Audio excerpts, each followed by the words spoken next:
Sandra all the time is here with the cold hard truth. She's the ears and the eyes for me and you. Every day, everyone want to hear from Sandra. And every time on the air, she's getting better. Tell your sister, tell your brother, tell your mama, call Sandra in the morning and in the evening. They always calling Sandra. And when they start fighting, they calling Sandra. And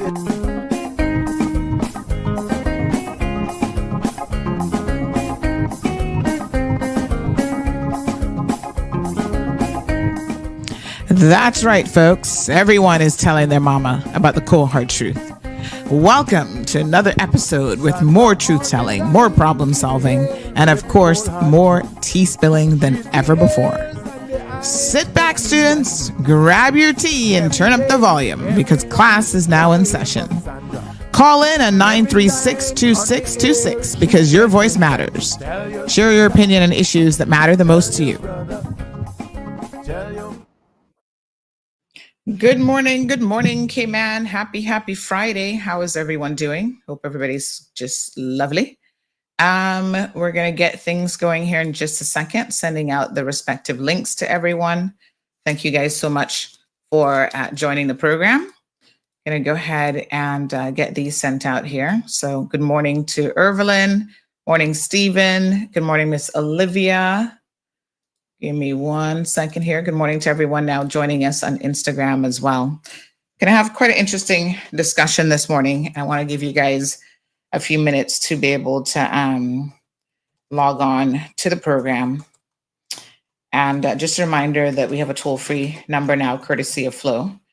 So it's for Flow customers. So if you're a Flow customer, you can now call the regular line. If not, you can continue to use the WhatsApp number, or certainly you can send through stuff as usual via the various messaging applications that we have. So good morning to the Washington Boulevard folks. So good to see all of you. Windsor Park, morning to you. All of West Bay, East End, of course, our sister islands. Good morning to all of you guys as well. Morning, Aliano. Good morning to Miss Jean. Shan E, thank you so much. Good morning to you. We're going to have a very serious conversation this morning. And like I said, I'm going to give people just a few minutes to start logging on. Go ahead, IG, tell your folks. We're going to be addressing the Chelsea rant that happened several years ago today and really just getting to the bottom of this. So morning, beautiful people. How is everyone doing? Fantastic.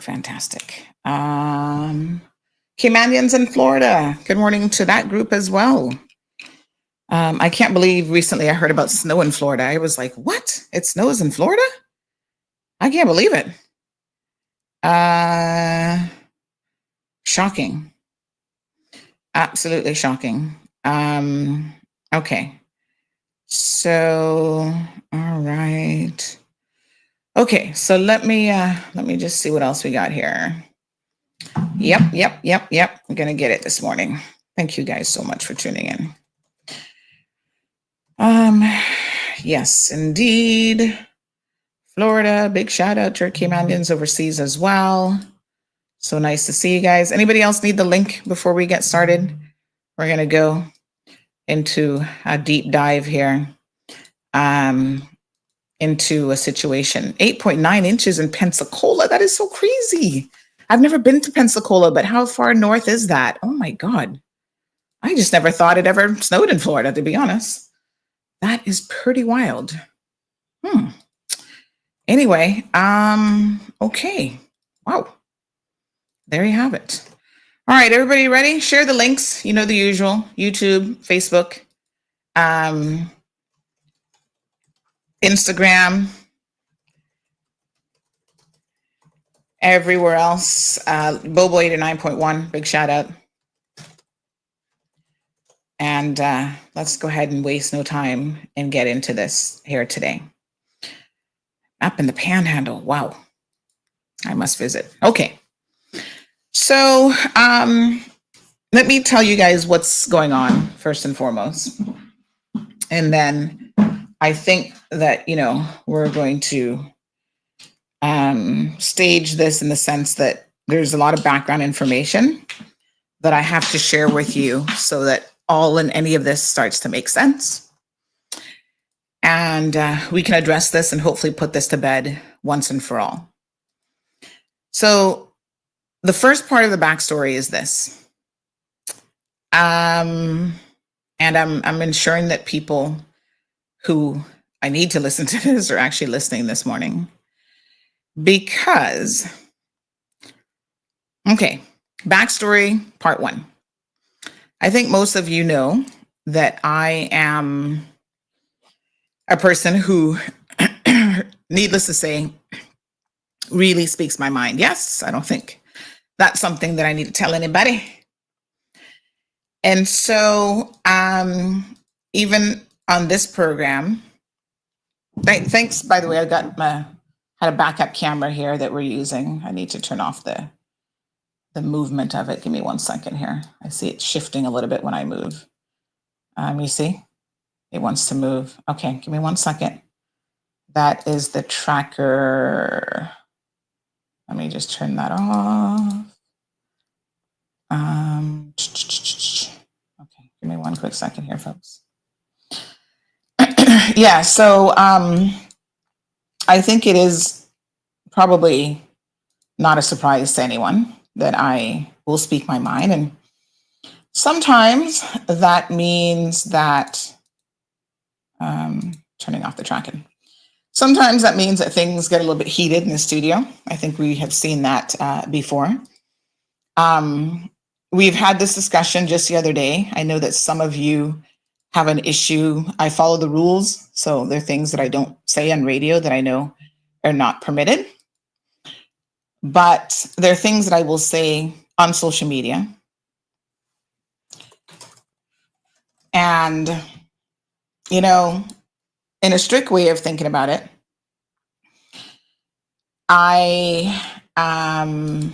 somebody said, you started the conversation too early. Numbers are still below 200. Don't worry, people start to jump on.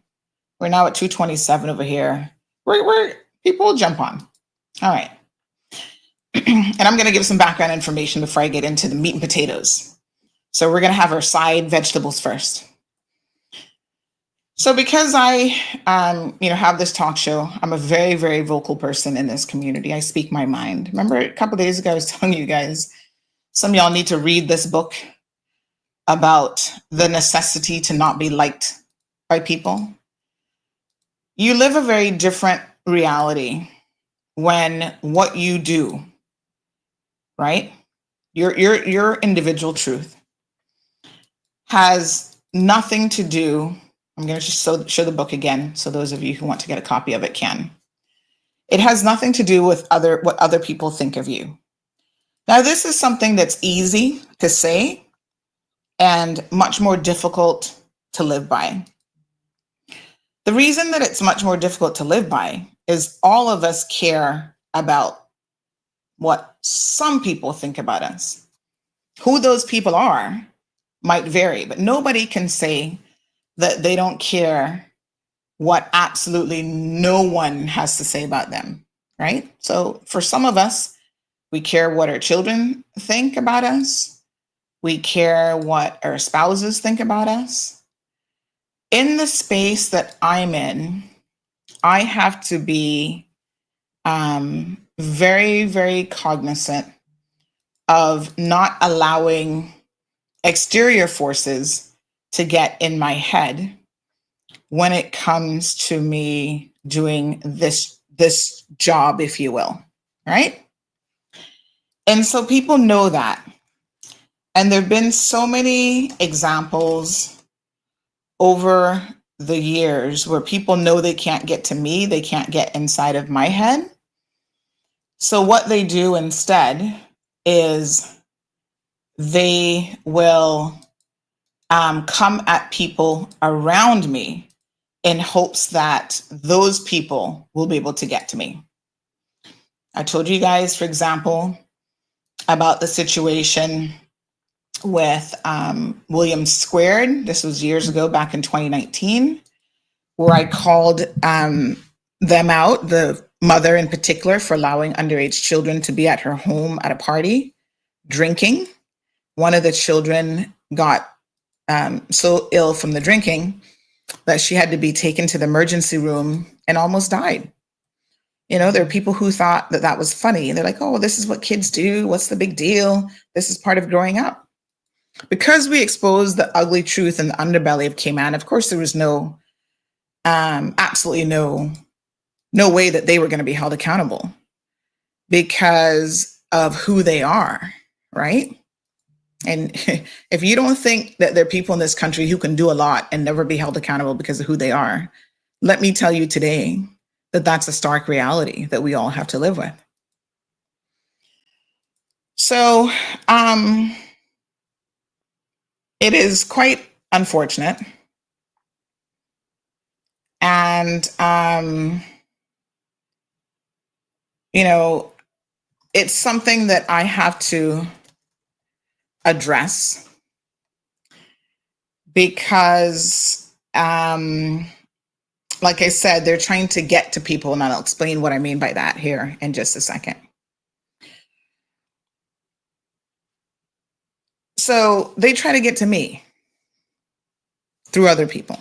Williams, great example. They couldn't get to me.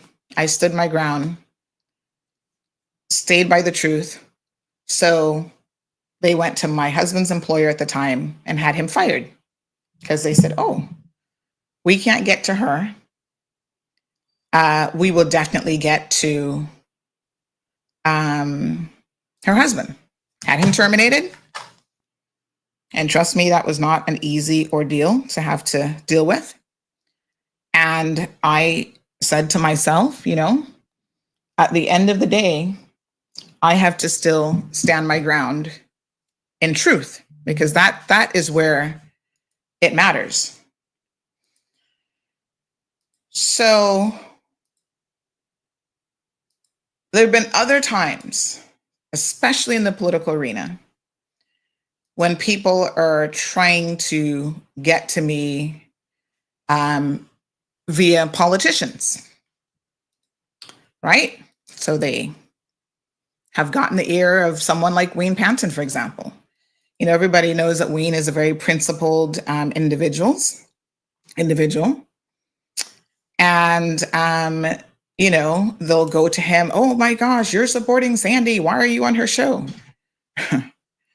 The funny thing is, they try to give Wayne Panton, I don't know if it's credit or blame, depending on how you see it, for making this platform as successful as it is. Wayne Panton doesn't have anything to do with that. Let me be very, very clear. The reason why Wayne Panton came on this platform during the last election and why he continues to come on this platform is because he has a message, he has a mission to, in my opinion, try to help the people of the Cayman Islands. And he's trying to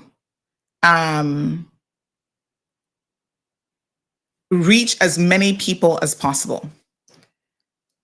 I think that at this point, we are more than well aware of the fact that if you want to reach the people, this is where you come. Some of them don't like it, you know. I'm going to talk about politicians because they are very, very important in this discussion this morning as well. So they may not like it, but it is what it is, right? There were people in the PAC government, for example. I know that there was this narrative being perpetrated by certain people who I guess see themselves as competitors to me. You know, they're like, oh, you know, PAC is paying Sandy and they're doing this and doing that.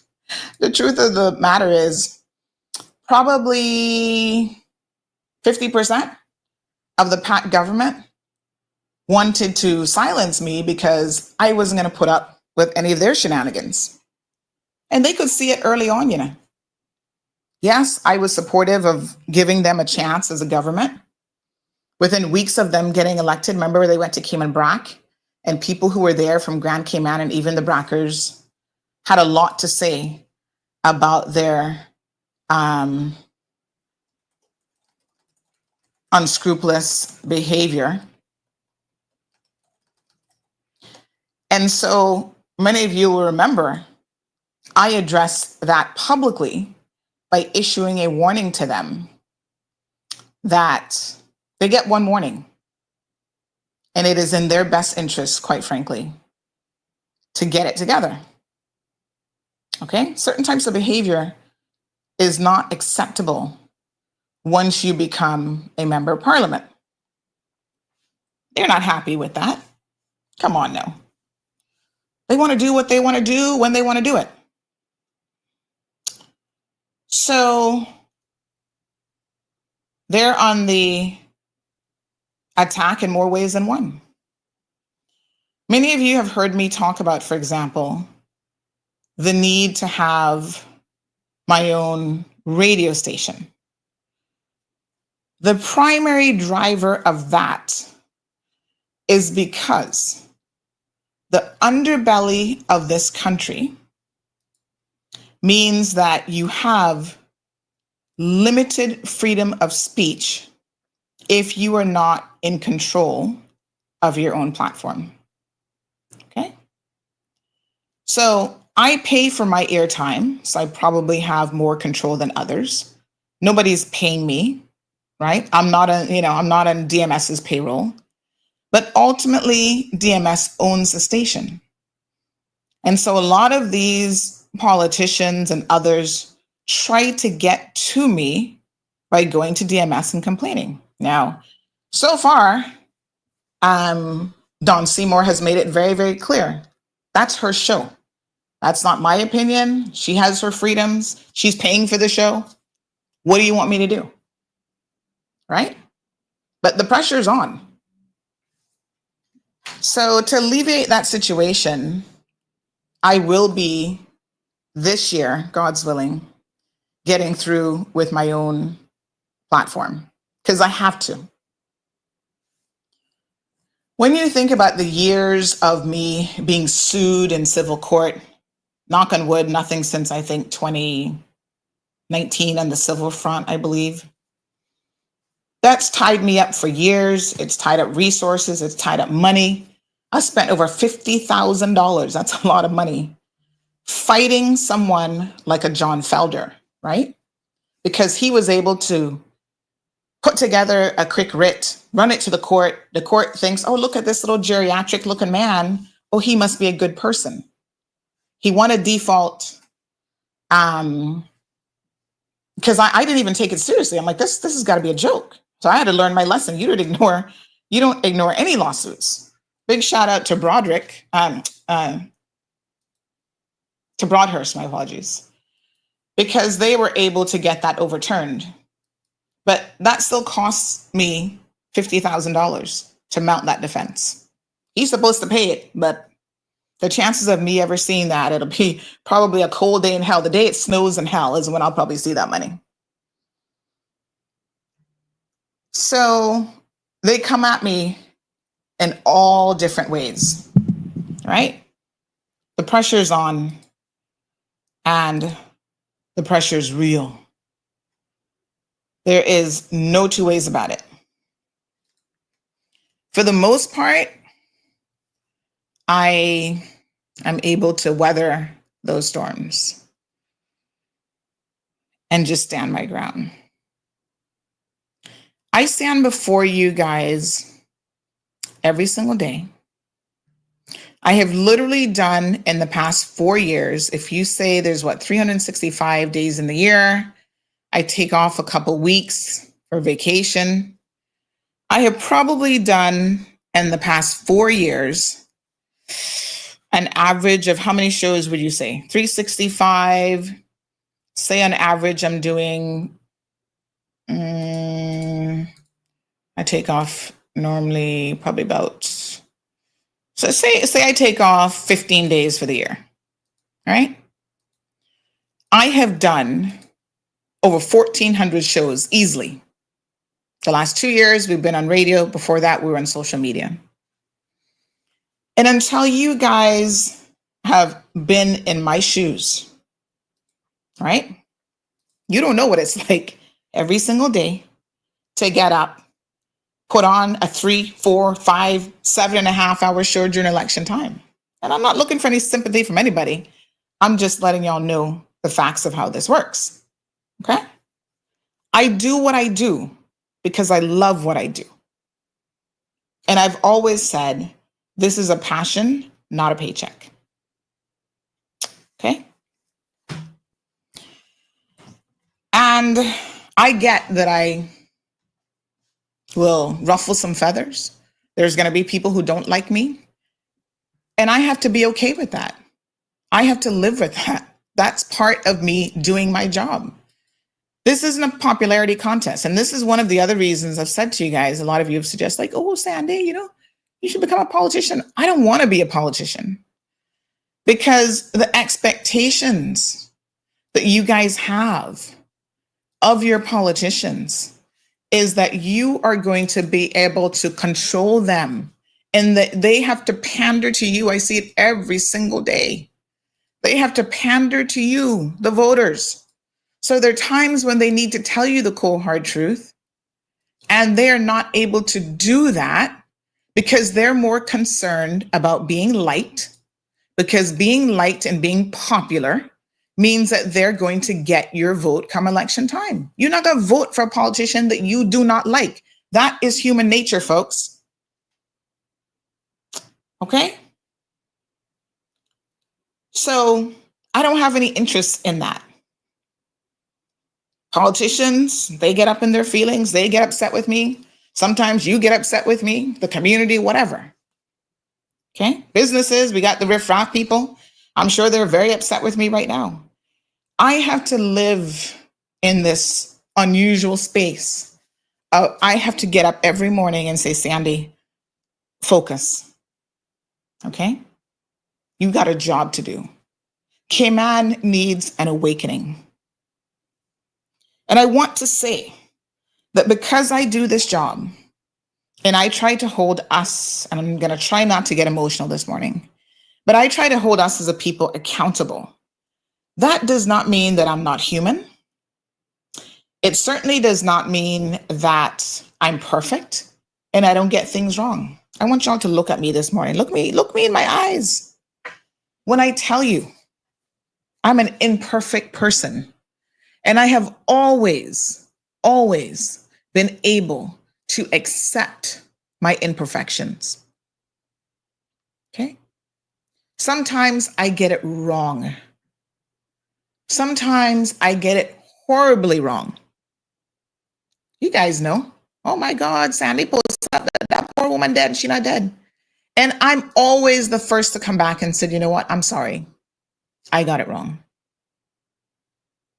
There is no shame in submitting yourself to say, I'm a human being. I have gotten it wrong. Let me apologize. That is part of what you have to do navigating this life. All right?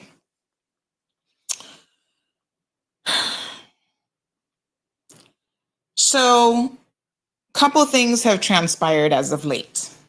And I try to be as transparent with the Caymanian people as I possibly can. In fact, my husband says I'm too transparent. Why you gotta be telling people this, that, next thing? Because he's a very private person.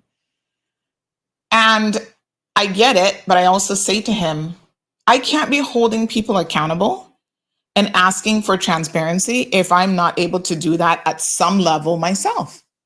And I have put myself in this space. And the day that I can't be transparent and honest, I need to hang up my hat and have somebody else come and do this job. Even before I had this platform, people will tell you, I would be the first person every single time I got arrested, for example, I would be the first person to post it. No media house has ever posted that Sandy got arrested for dog theft or whatever else before anybody. Nobody else did it before me. Okay?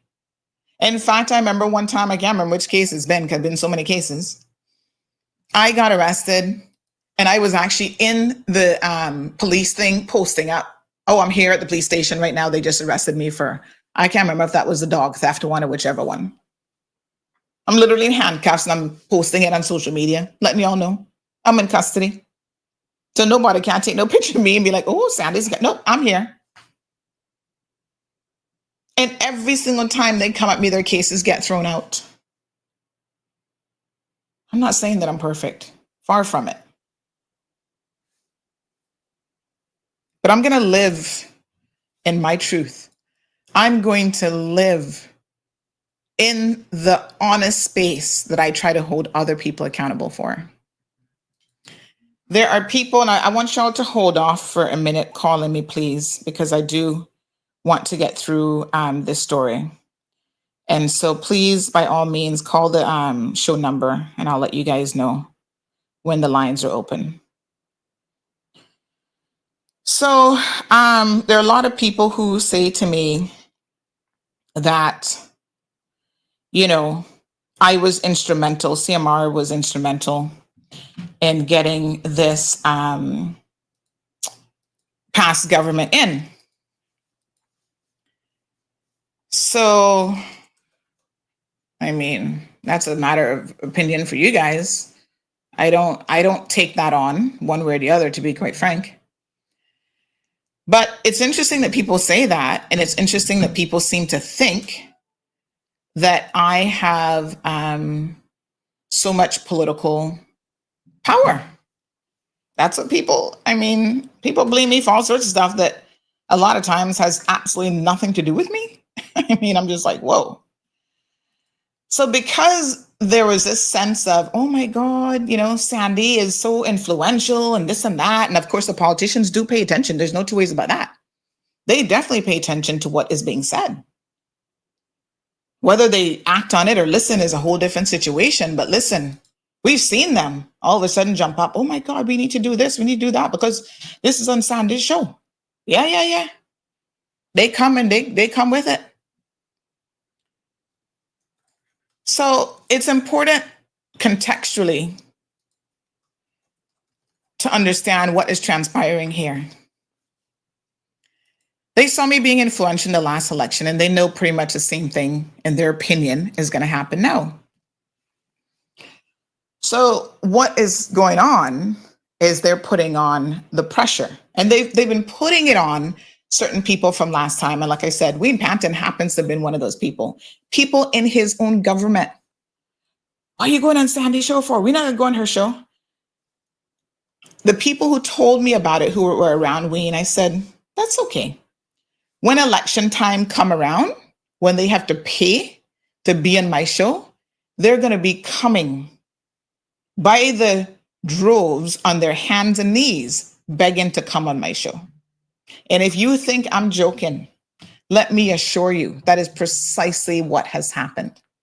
And I have sat down with some of these people, break bread with them and have them look me in my eye and tell me for the past 4 years, they couldn't come on my show because of Juliana O'Connor Connolly and other people not wanting them to come on.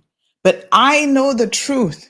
You see, I try to live in a truthful space. And the truth is, some of those same people themselves were the ones sitting there in cabinet and caucus talking about Ina going on Sandy's show because I don't want to legitimize her. I don't need you as a politician to legitimize me. Y'all see what my shirt say today? Hashtag Caymanian proud. I have made the necessary sacrifices in my life. I have done the things that we as Caymanians are supposed to do. Okay? I got more pieces of paper than I will ever need. You know why?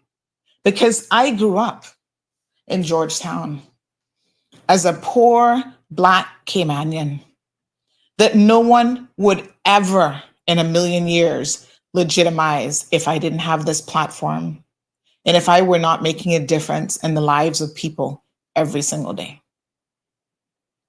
This is the reality of what we have to deal with. So I'm not going to let anybody, including these so-called politicians, come up behind me and try to flex what they think is their political power in any way, shape, or form. Because I know where I come from. I know what my story is, and I know what my struggles are to get where I am. Okay? People want to look at me, oh, Sandra drive nice car. She got Benz with AMG and this and that. She live in a nice house. Yeah, I have those things. But guess what? I have those things because I have worked my entire life, right? Even as a child, I worked and I struggled for those things. So nobody can walk up and try to flex on me and make me feel any kind of way.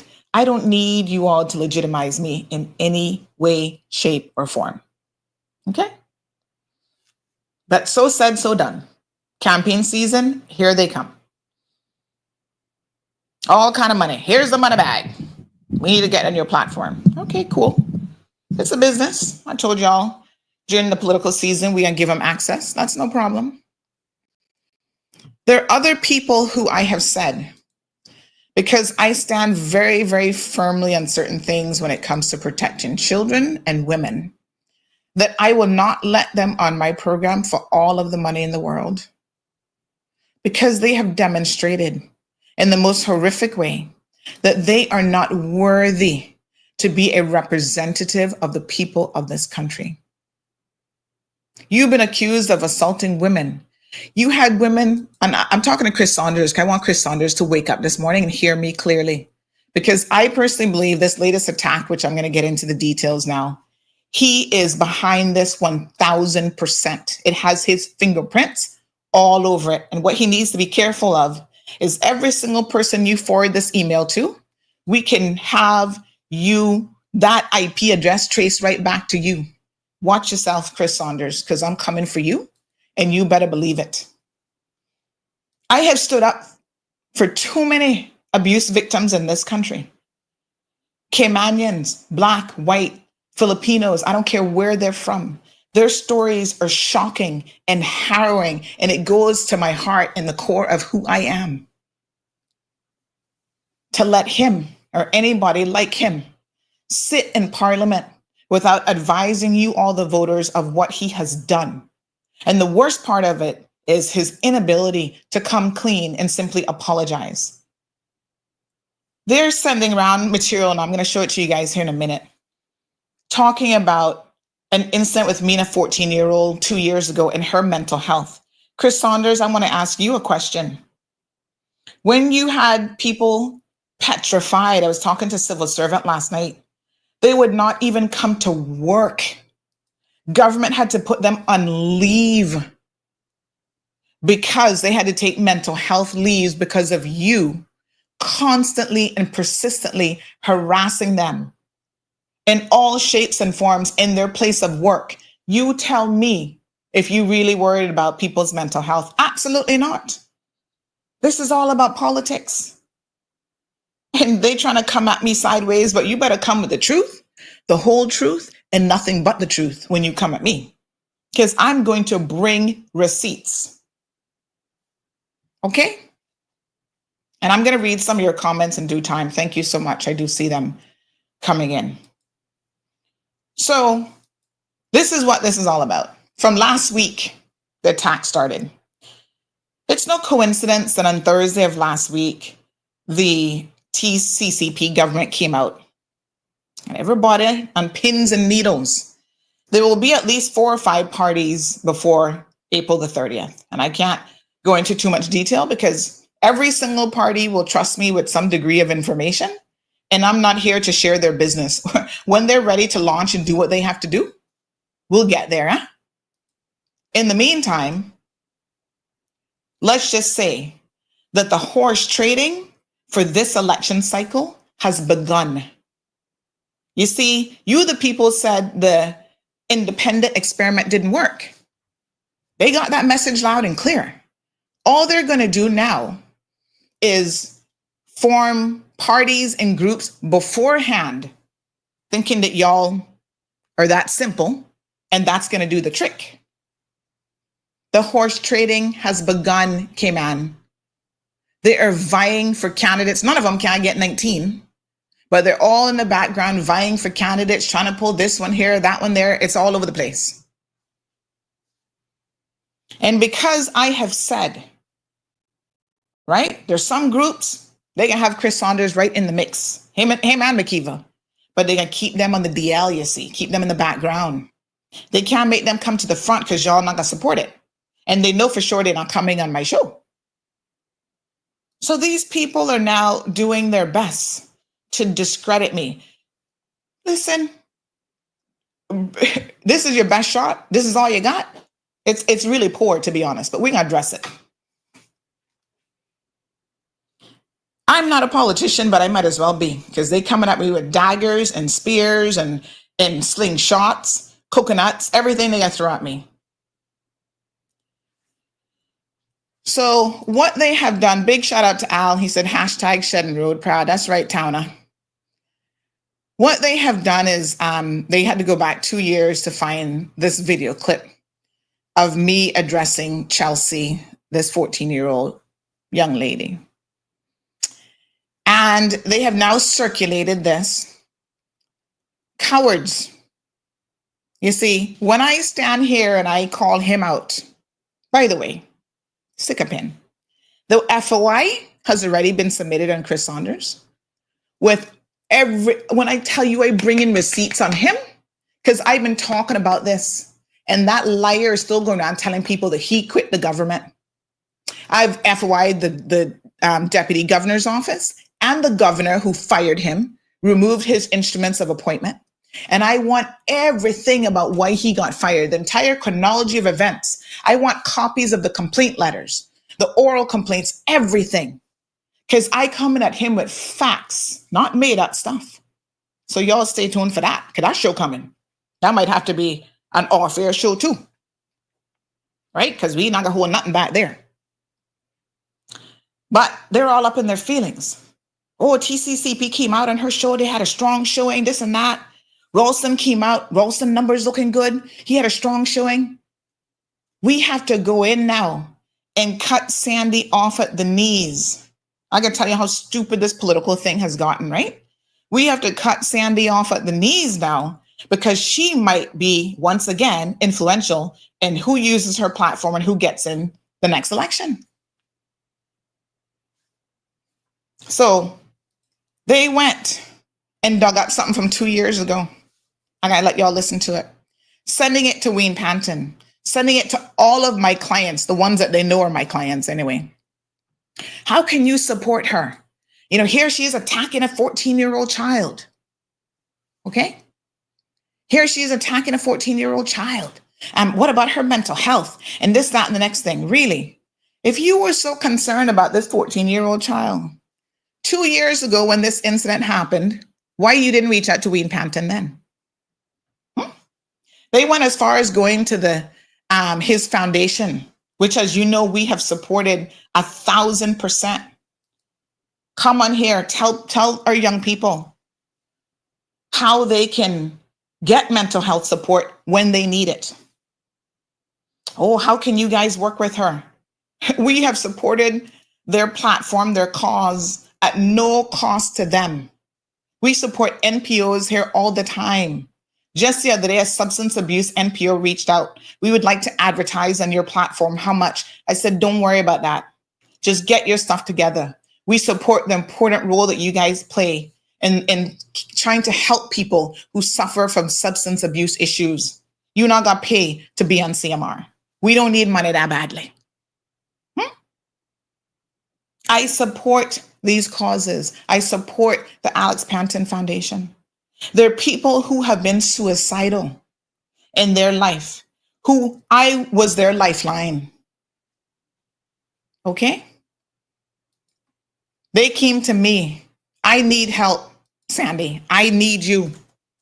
And I did every single thing in my power to keep that person alive. And today they are living abroad and thriving. That's one person. I've had young people struggling with their sexuality come out to me. You're the first person that I've told. I've had big men in their 40s struggling with their sexuality, married with children, and they call and talk to me.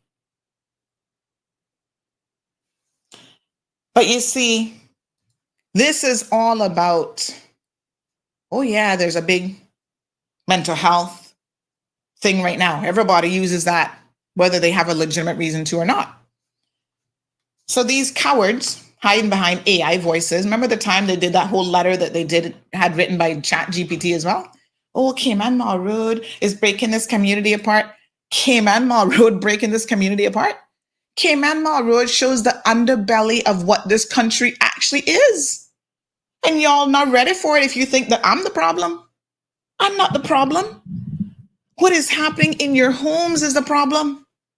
The domestic abuse in your homes, the sexual abuse in your homes, the alcoholism in your homes, the fornication in your churches, in the bushes, every single place. That is the problem. All CMR does when we get it is we put it out in the public domain and we put a spotlight on it. We don't create the information. We don't create the news. Okay? So if you don't like it, maybe you and us as a community need to start making some changes. Don't put it on me. You're political misfits. You guys went to the polls and voted them in. It was after they were voted in that we said, okay, we kind of tired of what we had for the past 15 years. Can we at least try something different and see if a different group can do something else? I didn't go to Georgetown Central, West Bay North, and every single district and vote 500 times to put these people into elected office. You guys did that. So don't come at me about I formed the PAC government. Y'all are crazy. The movers and shakers who were sitting in the White House that we were there reporting on, yeah, they're up at the White House in there. They're the ones who formed the government. They're the ones who decided who was going to be leader, who was deputy leader. I was a no part of that. Make sure you understand clearly and you know the facts. Those are the people who got money. Huh? Who would look down at me because I not got nothing compared to them. They're the movers and shakers in this country. Y'all better wake up. So the best they got is the Chelsea situation. I'm going to go ahead and share part of what they've sent out. And like I said, it's so interesting that they have done their best hiding behind AI. I sit here and I call people out every single day, whether it's the Leon Golds of the world or whoever. And I can tell you one thing. I stand here and you can see my lips moving and you know that it's coming from me, right? I'm the one taking the chance, sitting here and, oh, we gonna sue you, we gonna do this. It come like William Barton the other day. Yeah, he gonna sue me. I said, okay, I'm waiting for the lawsuit. Bring it whenever you're ready, honey child. I'm waiting. Yeah. Oh, no, I'm gonna get that lawsuit, but I'm still waiting. Yeah.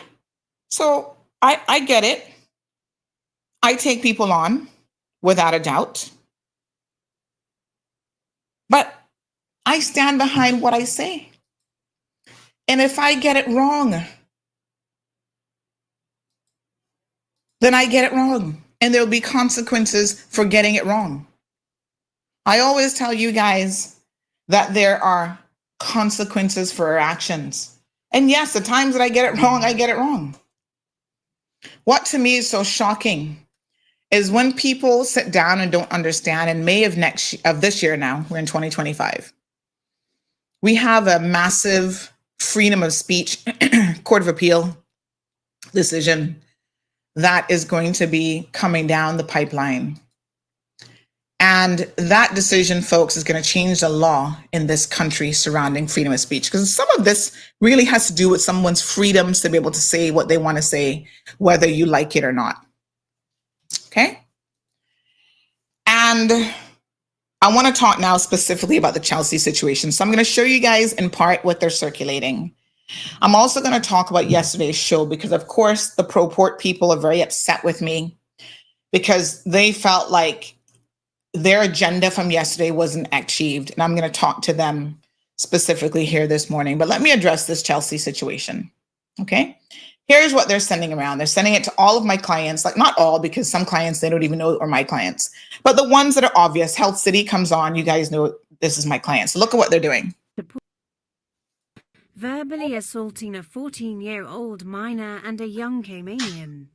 This has got to stop. Enough is enough. Freedom. And she got a nerve and the audacity to be trying to come for people.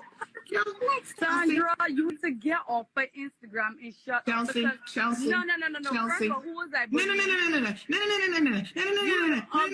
Chelsea. Oh, I'm such a bad. I'm 14 years old. Let me move so my daughter can hear this because I have given you a couple choice words today.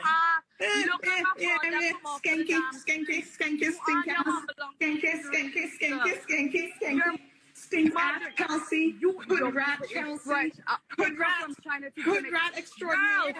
Oh, I'm hood rat extraordinaire. Chelsea, I'm hood rat extraordinaire. You have gray hair. All right. So that's the video that they're circulating. And it was a much longer show. So let me give y'all some background details because it's important to put this in proper context. All right. Chelsea is, I'm going to refer to her.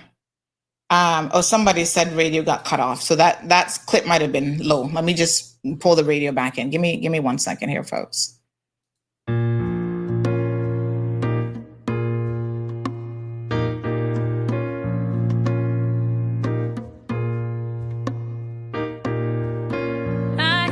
People talking. What are they talking about? This world's gone crazy, and I'm trying to find a way out. Nobody knows where we're going, or if we're going at all. Nobody cares if we stand, if we have nowhere to fall. It's a singing symphony, playing as the ship goes down. It's a porcelain epiphany, breaking if it hits the ground. I gotta find a way out.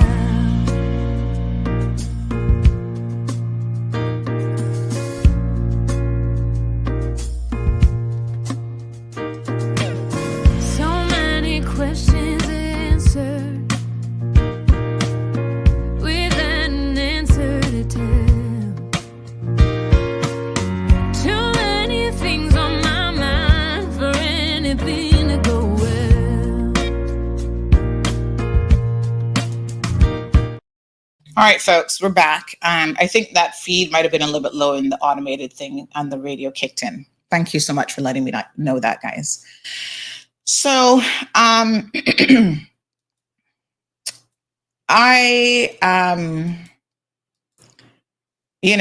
want to give the background information on the Chelsea situation because I do think that it's important. Some of you have been, I guess, misguided that I just went on the attack on a 14-year-old child for absolutely no reason, and I'm a mad, crazy person. Well, I might be a mad, crazy person, but I ain't that mad. I'm not that crazy. Chelsea, dating back for years before this incident, has bullied a lot of children in our government schools.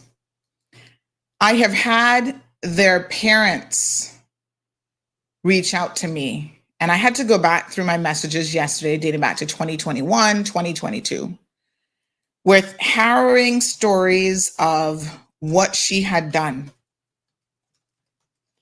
Assaulting children, harassing children at school, beating up their siblings, their younger siblings at Cayman Bay, attacking an old man in the neighborhood.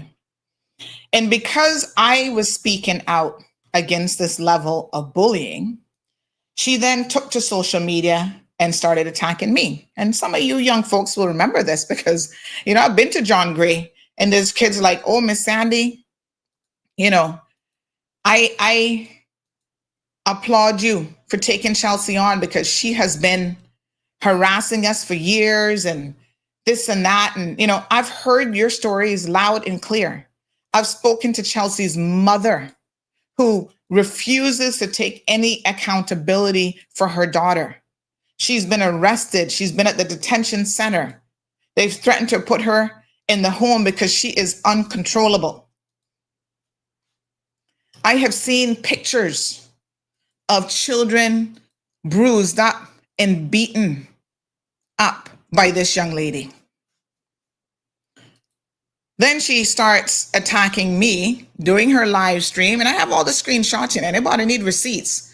You know I got receipts for days. Saying the most ridiculous stuff about me. And let me say this before I go any further. Could I have handled this situation better? 1,000%. Should I not have taken Chelsea on in the way that I eventually did? 1,000%. I'm going to stand here today and completely apologize 1,000% for how this was handled. Okay? I will take full responsibility for it. But I still need you guys to understand the context in which it happened. Okay? It didn't happen out of nowhere. It didn't happen because I want to sit down and fight with a little 14-year-old child. Parent, I got messages here. My daughter went to school and notified me that they're planning on jumping her at school. The school called me yesterday to talk about it and said they wanted to send my daughter home too for the rest of the week so that they could eliminate the threat towards her because these girls have been recruiting other students to go after her. I told them that I gave them yesterday, today, to sort it out, and my daughter will be at school tomorrow. This parent comes back to me after the day after the video, the live stream with Chelsea, right? Which you just saw a snippet of. She said, I want to apologize to you for the negativity that has come your way because you brought to light the situation. But thank you so much for shedding light on this. And my daughter and I hope that this will now hinder them from harassing her. That's all that I have told you is the God's honest truth. And the mother is clearly in denial. But what would she know about anything? She doesn't even show up to any of the meetings being held. Okay? Other children messaging me and sending me voice notes. I even had a member of school management reach out to me and said, Miss Sandy, you could have handled it better, but thank you nonetheless. Thank you nonetheless, because this young lady has been wreaking havoc at this institution, at our school, on our children, at Cayman Bay, everywhere. For the longest time. I'm going to show you guys one of the pictures that she posted up on her Instagram at a public platform. Choice words about me. And I'm a big woman. I'm an adult to her. So like I said, let me take full responsibility that I should have handled it better, right? When I did my live stream, I didn't call her and say, I'm going to have this conversation with you.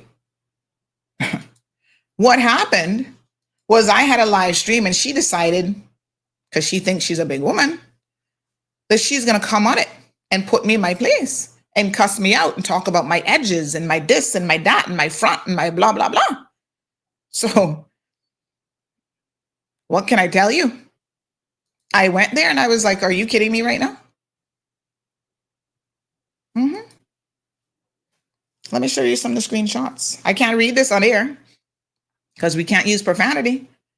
But y'all can see here, Sanders, an expletive, this and that, and expletive, and I look better than you, and I can pull your man, this, that. I mean, just ridiculous stuff. Expletive, 2 cent, roach. You need to, what? Go to doctor in Miami and get your whole body and face done, you expletive. See? She was doing the most. And I should have responded better and done a better job of managing this situation. I just want you guys to understand the full context of, for years, I was talking to parents about this, spoke to her mommy, trying to see if we could do something about this young lady. And she refused.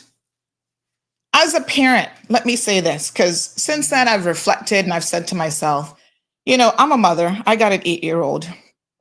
You know that show, What Would You Do?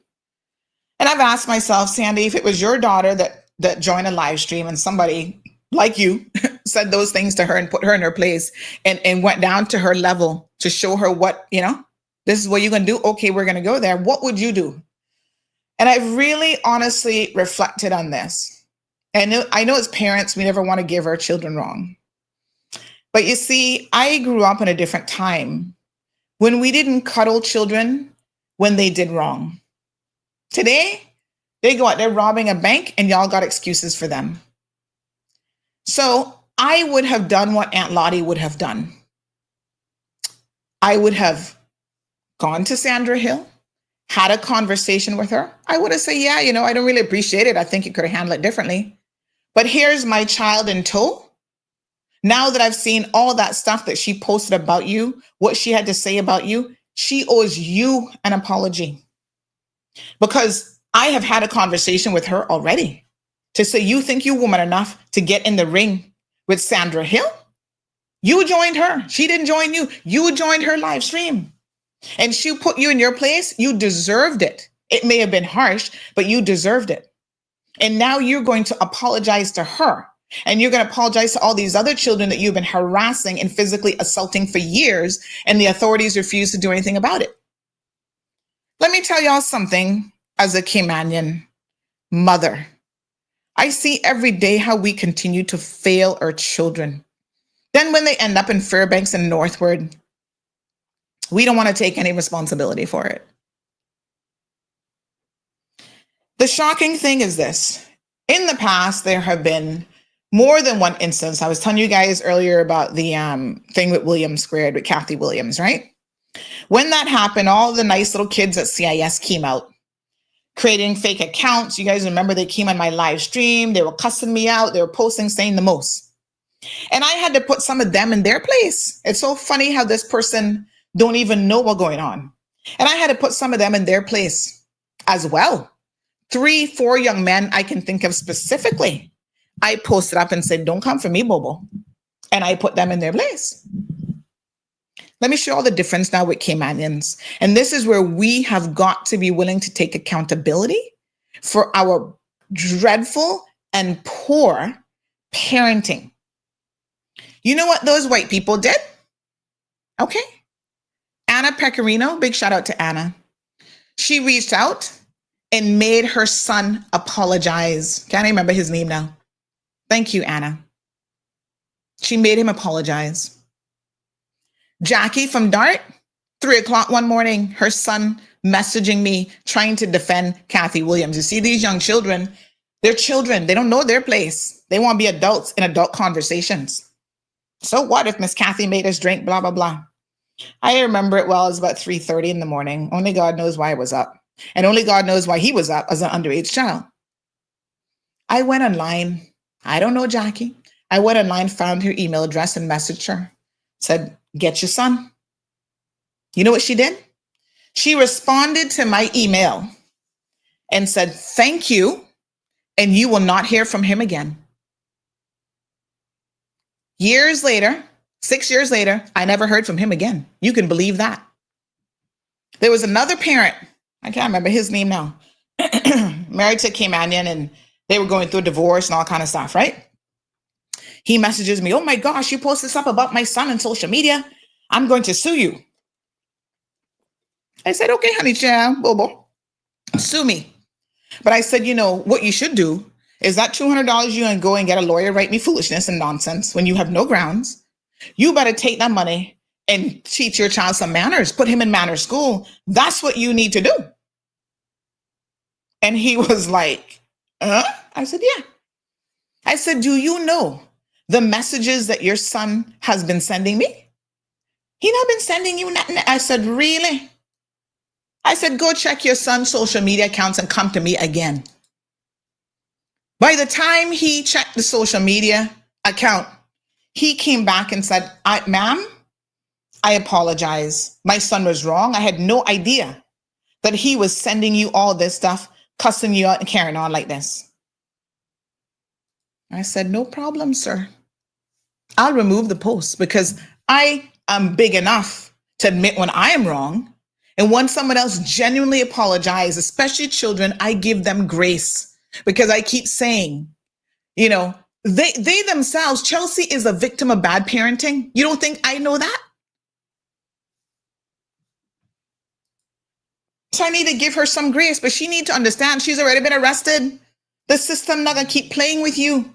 You can't keep beating people up and doing the most. You will be held accountable. This person said, don't apologize. No, man. Take your apology and believe me when I tell you it is a sincere apology. But put it in the correct context, Chris Saunders. I'm woman and big enough to apologize to Chelsea and to apologize to all of Cayman. Okay? What you're doing has nothing to do with your concern for Chelsea or any other child in this country. You just want to get back in. This is politics. And people like the pro-port group who jumped up this morning, I was already going to address this. You guys saw that I had this show scheduled from last night. They jump up this morning now and share it in their group, and I'm going to talk about them here in a second because they're upset that they didn't come across all that fantastic or great last night. How is that my problem? Yesterday, on yesterday's show, my apologies. How is that my problem? Y'all come with your facts. I'm here to challenge people on my show. That's what I do. And so because y'all not getting the community response that you wanted, it's my fault. And all of a sudden, let's go dig up something that someone just sent around that happened 2 years ago. And let's make this the issue. That ain't the issue. The issue is if you're pro-port, tell us why, bring your facts about why the people of the Cayman Islands should be supporting this. Okay? See, someone else just messaged me. Thank you. Good show yesterday. Always appreciative of you bringing things to light. Come now. Let me be very, very clear. I'm not here to hold your hand. If they were so concerned about mental health for the past 2 years that we've worked with the Alice Panton Foundation, how come you didn't run to them before and say, why are you working with Sandy? Why are you on Sandy's show reaching the biggest audience of young people with mental health issues? Why are you on Sandy's show promoting that when we say she's this horrible person who works against mental health? They didn't do it then. The timing is nothing strange. They're doing it now because Wayne Panton, Andre, and the rest of TCCP was on Thursday's show. And now we are in the height of the political foolishness. That is what this is all about, Caymanians. Right? They want to strip whatever influence they think CMR has on the political arena. Good morning, caller. Morning. Morning. Did I hear you correctly that the pro-port people are angry at you? Yes, we're gonna get to that. They're saying that my show yesterday was unfair and biased. But if I remember correctly, and I mean anybody can correct me, Elio Solomon came on like he was ready to fight everyone. Well, Very defensive. They blaming me now, honey child. I mean, it's like I was on the fence. I was leaning more toward no, but I'm definitely no based on how he went on. Yep. No, it's my fault that he came across like that, apparently. No, Sandra, keep your head up, right? You got your haters, but you got people who love you too. Me included. I'm Team Sandra all the way. Thank Good you morning. so much. Thank you. Yeah, they're up in their feelings. We're gonna talk about them, like I said here, in just a second. And I'm gonna tell you why I believe that this is Chris Saunders. There's a number of different reasons why, but like I said, boy, the truth has a way of liberating you, you know. And he's gonna be liberated from that seat that he's taken up with his behind, warming it up for no good reason, and has done nothing for the people of the Cayman Islands over the past 4 years. 936-2626. Let's talk about the pro-port people a little bit here now, because their position on this has been shocking, but also not surprising. Okay? Really and truly, they're accusing me. Remember the poll that we did on yesterday's show? Which you guys know I do these polls all the time. They now claim that the poll is rigged. Like, I got time for that kind of foolishness. They must be crazy. They must really be crazy. So let me tell you how the situation with Chelsea ended. Chris Saunders jumped up in Parliament. Good morning, caller. Hi, good morning. Morning. I just wanted to speak about the situation that you brought up about Chelsea. Mm-hmm. I am one of the parents where she was harassing my daughter for years. Mm-hmm. I want to say first and foremost that after you did go live, Mm-hmm. it was like everything that she went on with, it totally cut. I even had teachers coming to me and messaging me and also like telling me to listen to your live. And then they were also telling me that they were happy that it happened because now that the school system sees what is really going on and it's being shed, it was being shielded from the public knowing about it. Like they were happy that it came out because now they hope that it would have been a difference in her behavior. Mm. So I just want to say that this whole topic is triggering for me because it not only traumatized my daughter, it also traumatized me into where when my daughter was at school and she would call me, I would get anxiety. My anxiety would go up. Mm-hmm. Nearly every day I was getting a call because I told the principal and the teachers there that my daughter will be taking a phone to school because it had gotten that bad where she was there harassing and bullying her. And I even reached out to education department. I sent emails. I called. Meetings at the school was being held.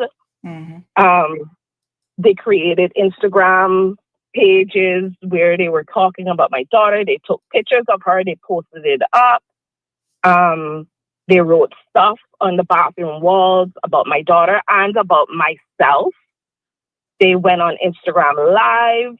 And I even had to create a fake account to view these lives and view their pages just to make sure that I try to nip things in the bud before it goes to school. And they harass or attack my daughter. On the live, they were planning about how they were going to gang my daughter. And then if I was there, who was going to fight me and all of that. They even harassed teachers. They even harassed the teachers. Well, I know for sure Chelsea harassed teachers. They recruited different girls to come and try to team up on my daughter. My daughter I even had to send her to counseling because it was that bad. Like Chelsea harassed her. She called her names. She threw slurs at her. No matter how much meetings I had in that school and spoke to the principal about it, they would come into the meeting and they would laugh about the whole situation and they wasn't taking it serious. until I had to tell them one time, I said, listen, and how I want to hit my daughter, it's going to be me in honor. It got that bad. She, I mean, she even fought one of her family members because she couldn't get at my daughter. Wow. It was a whole lot. I have screenshots. I have emails, messages from teachers, principal. I sent emails to Miss Monteith, to Mr. Ray. I sent to whoever I could get their email address, even to Juliana. I sent an email. Whoever I could get an email for up in education department, I sent it to them. And it's not until that live where you addressed her behavior that I really saw some actions taking place. Wow. Well, so thank you. It's a whole lot. It's a whole lot that goes on in that school that they hide it. I remember one time going there, I overheard a teacher saying, "Geez, don't make the children take video because they are sending it to Cayman Mall Road, and we don't want that out there." And that was a fight that I had to go to the school for with those same gang of girls that was after my daughter. Wow. So it's not like she was only bullying my daughter. She was also bullying me for her to write stuff on the bathroom walls and then planning who was going to fight me also if I came there. Yeah, if I am at that school and they wanted to hit or jump my daughter, it was going to be me and my daughter against all of them. But that's my two cents on that situation. Thank you so much. I really appreciate it. Okay. I appreciate it so much. You know, it's so shocking. There's a lot of parents listening to this morning, and one parent, you know, just sent me something that it just makes me so angry because, like I said, this is a failure on us as a community. This is a failure on the education ministry, parents, the minister. There were so many more people, and I knew that this was a much wider issue, but I just have a friend who, she just disclosed that her daughter, who I know and love, she's such an amazing and lovely young lady, was one of her victims.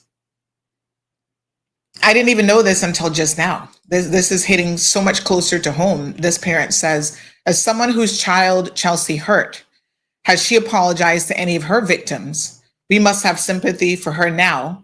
But is there any acknowledgement from this young lady about the long-term physical and emotional damage she has caused other people's children? And I said, you know, I wish you'd call in. Public servant. So many people work for government. They're afraid, even when their children are being attacked. This parent says that her child had a head injury because of Chelsea and had to be in bed for a week, my apologies, with a possible concussion. So, of course, good morning, caller. Hello, good morning, Sandra. This is Good Suzanne morning. Boswell calling. Hi, Miss Suzanne. How are you? Hi, I just wanted to call. I don't normally call talk shows, but I wanted to call because I listened very carefully this morning to the parent who spoke about the bullying and harassment. Yes. And your comments about the fact that the child in question herself needed help. Yes. Because her behaviors have not come from nowhere. And I probably would encourage you perhaps to engage with the Department of Children and Family Services, because that is the agency under the Children's Act who is responsible for intervening in cases where children are in need of care and protection because they're suffering from harm, whether it is physical harm, sexual abuse, psychological harm, if they're beyond parental control, all of those things. What appears to have happened in this case is a terrible failure of quite frankly, the system.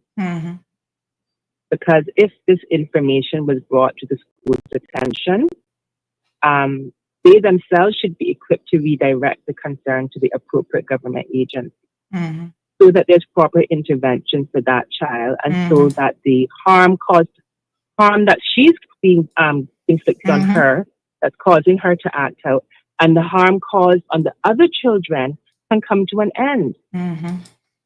Right? If we have a school full of children who are being bullied and children who are bullying, then at a national level, we're in a terrible state of affairs. Yeah. And we're failing our children. Yes. Right? We are small enough to do it and do it right. And, I just called in because I've spent the last 24 years doing child protection. And it's nothing new. Right? But I see that the public do not understand. They do not know the resources that are out there, and they do not know the obligations of the state in ensuring the children are protected. Yes. Okay. Thank you so much. To share that information. Yes. Thank you. Okay. And what I would say in relation to that is the authorities are well aware of this young lady because it's not an isolated incident. So it wasn't a one-off incident. This is years of issues with other children and her bullying children. So they are well aware. As that parent said, for whatever reason, they have been unable to get this situation under control. And this parent never told me this until I'm hearing it this morning, that it was only after my show and it wasn't a show. I do want to clarify something about that as well. Good morning, caller. Welcome to the program. Good morning. I'm so glad that the previous caller called in because how can something like what the other parent described, how could that have been going on for so long without being stopped? Whether it was, like you said, the 14-year-old that was causing the harm, whether she needed help or whatever the situation was, that should have been properly dealt with, and it should never have had to come on your show. I do not agree with the entire way that you handle it, and I thank you for apologizing, but it should have never gotten that far. If it was going on for years, it should have never reached that level, and my heart breaks for all the children and the parents involved, because it should never have gotten to that. And that is the problem right now with our society. Yeah. Instead of dealing with problems head on, we try to cover them up to save face. Absolutely. Thank you so much, caller. I appreciate it. I appreciate that. And, it wasn't a live show. Let me also put this part of it in context. This was me one evening going on Instagram. Good morning, caller. Hi, morning. I called a while ago. Yes. It's the same mother. I also wanted to, give Mr. Officer Myers, when he started to work at John Gray, I wanted to highlight that when he first heard about this situation, he said to me, "No, mommy, this has been going on too long. I will be putting a stop to this." I even had where the security guard, Mr. Murray, he was awesome too. He would have my number on speed that anything happened. I mean, I would get calls from Mr. Murray and Officer Myers before the school called me to tell me about these situations that was taking place. So Officer Myers and Mr. Murray, they played a great role in it also to protect my daughter from these girls attacking her. I remember one time Mr. Murray. He got injured. The security guard, Mr. Murray, got injured shielding my daughter from these girls. Shielding her. So I really want to put it out there that Officer Myers, I know he's no longer there. I think he got a promotion, which is well deserved. Mm-hmm. He kept John Gray in line. He kept those girls in line. And when he first took over, I really appreciated where he said to me, "No, mommy, this has been going on too long. I will put a stop to this."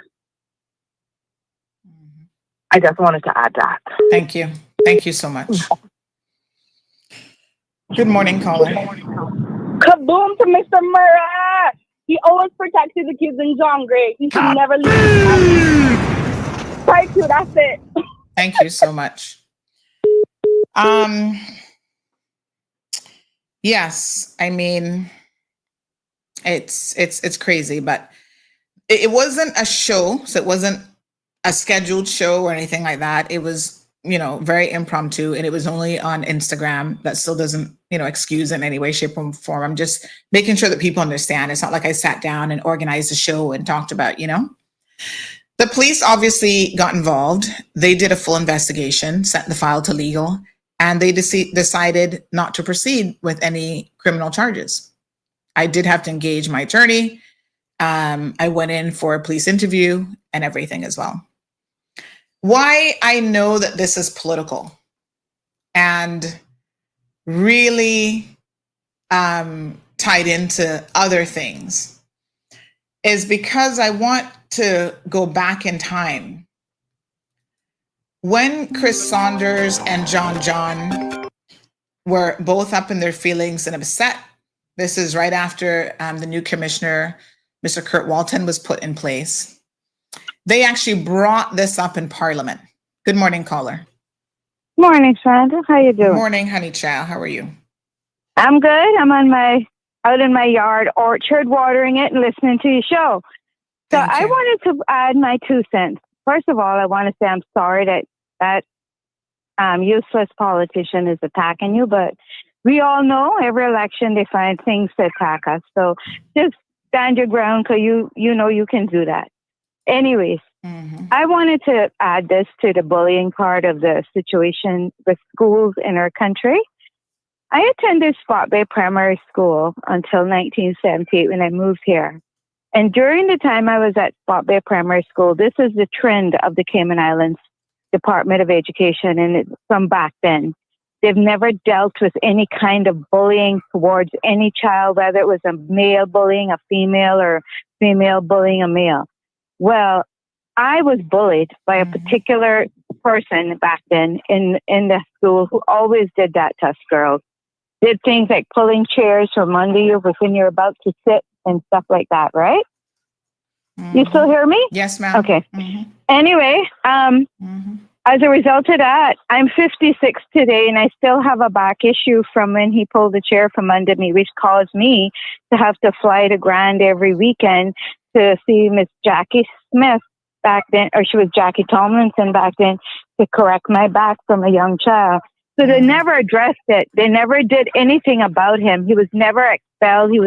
No parents was ever brought into the school. Nothing of that sort was ever dealt with when we were going to school. So the problem is our government has never, ever, ever put any systems in place that they actually activate and actually make worthwhile for a student to be protected under the remit of them while they're in their care from bullying by other children. And that has been from I was in primary school. So there you go. Nothing has ever changed. Y'all have a great day. Thank you so much. much. And take it easy. Okay, Thank you're you. I welcome. appreciate it. Wow. I don't know. It's shocking when I hear these stories. As most of you know, I didn't really grew up in the high school system, middle school, and all that kind of stuff here. I was in the States. I think all of us at some level, as if you were not in the cool kids group, I was in the nerd group. We got bullied, but there were mechanisms there to deal with it. I don't know. I don't understand what's happening in Cayman. And John LaRue says it's not just the government schools. He had a similar problem at CIS. We hear people at prep, all the schools really. We need a national awakening around this for sure. But I do feel like the government schools are the least equipped because they can't even expel people. So at least the private schools have a bit more power. So back in 2023, in December of 2023, Chris Saunders, who at that point I had already been calling out about his behavior, decided to go on the attack in Parliament. So, when they're in Parliament, they have parliamentary privilege and protections. So they can say anything about you. They can lie, they can slander your name, they can do anything. And parliamentary privilege and protections mean that you can't even sue them. So they're well wise to it. I want y'all to listen very, very closely. Let me make sure the volume is pumped up here so that hopefully we don't have any more outages on the radio. But I want y'all to listen very carefully to what Chris Saunders and John both said December of 2023. Okay? Mr. Saunders. Thank you, Madam Chair. And first of all, I just want to congratulate Commissioner Walton on his new post, and I'm very happy to see Caymanian back in that role again. So, Cayman Braca, yeah, but that is a Cayman Braca. That's all right. My mom is actually a Braca too, so I don't mind. Thank you. Through you, Madam Chair. One of the things that several of my constituents had raised with me a while back, and I didn't hear it myself, but I guess others did, is what does it trigger in terms of a police investigation? And in particular, what I want to talk about is children basically being abused on the radio by different hosts. I mean, when things like that happen nationally, is it a complaint that has to be lodged by the parent or someone? Or, because we do have these laws in place, and I know other members of the Parliament, I understand, that reached out to the then commissioner to try to get some action, but no action was basically taken. So I'm trying to get a better understanding in terms of situations like those. What triggers a police investigation? Commissioner Walton. Yes, through you, Madam Chair, what I would say is the first thing is obviously we would need to listen to it so that there's an audio and to determine whether or not there's any element of criminality, and that could be a series of criminality, whether that is, I suppose, abuse of a child, so we would look at offenses under the Children Act, or if there are offenses under the Penal Code. In this case, we would look at that, the circumstances, and determine whether or not there's any obvious. We'll have a conversation with the Office of the Director of Public Prosecution, but importantly, we'd certainly need to be consulting with the parents or guardians of the children or the child. Mr. Saunders. Thank you, Madam Chair. through you, and I do understand it did not happen under this commissioner, but it was a 14-year-old. It was something that pretty much was done at a very national level, and I understand that the feedback that was given was that, quote unquote, and if I can, I'll leave other members to maybe add into it, but I'm just curious in terms of, is there such a limitation on such a thing? Because if that's the case, then maybe we can have it revisited. Is there such a limitation? Would you know that offhand? Commissioner Walton. Madam Chair, what I can say is statute of limitations will depend on the category of the offense. In this case, if it's a category C offense, it would have a 6-month limitation. It depends on the particular crime and that we're looking at. I can't comment on that particular case too much, but what I can say is we have fully investigated it, and it currently sat with the Director of Public Prosecutions. So I can say no more about it. I am familiar with the case. It has gone through a full investigation, yes. If there are no other questions, Madam Chair, I recognize Minister Seymour, then Minister Bryan. thank you, Madam Chair. And I too want to congratulate publicly Commissioner Walton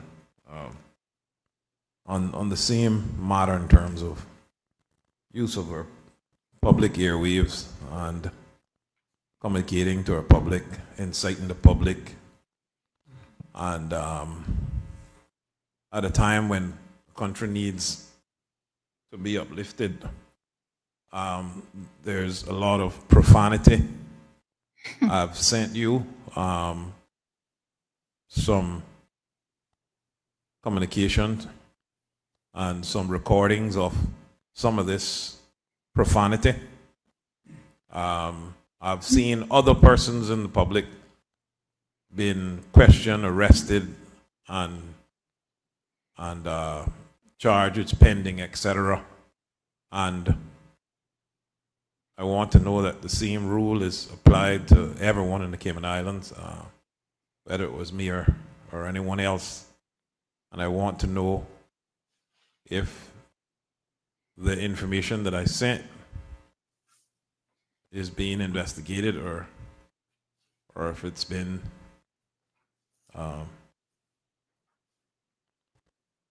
or if it's not being investigated. Mm-hmm. Commissioner Walton.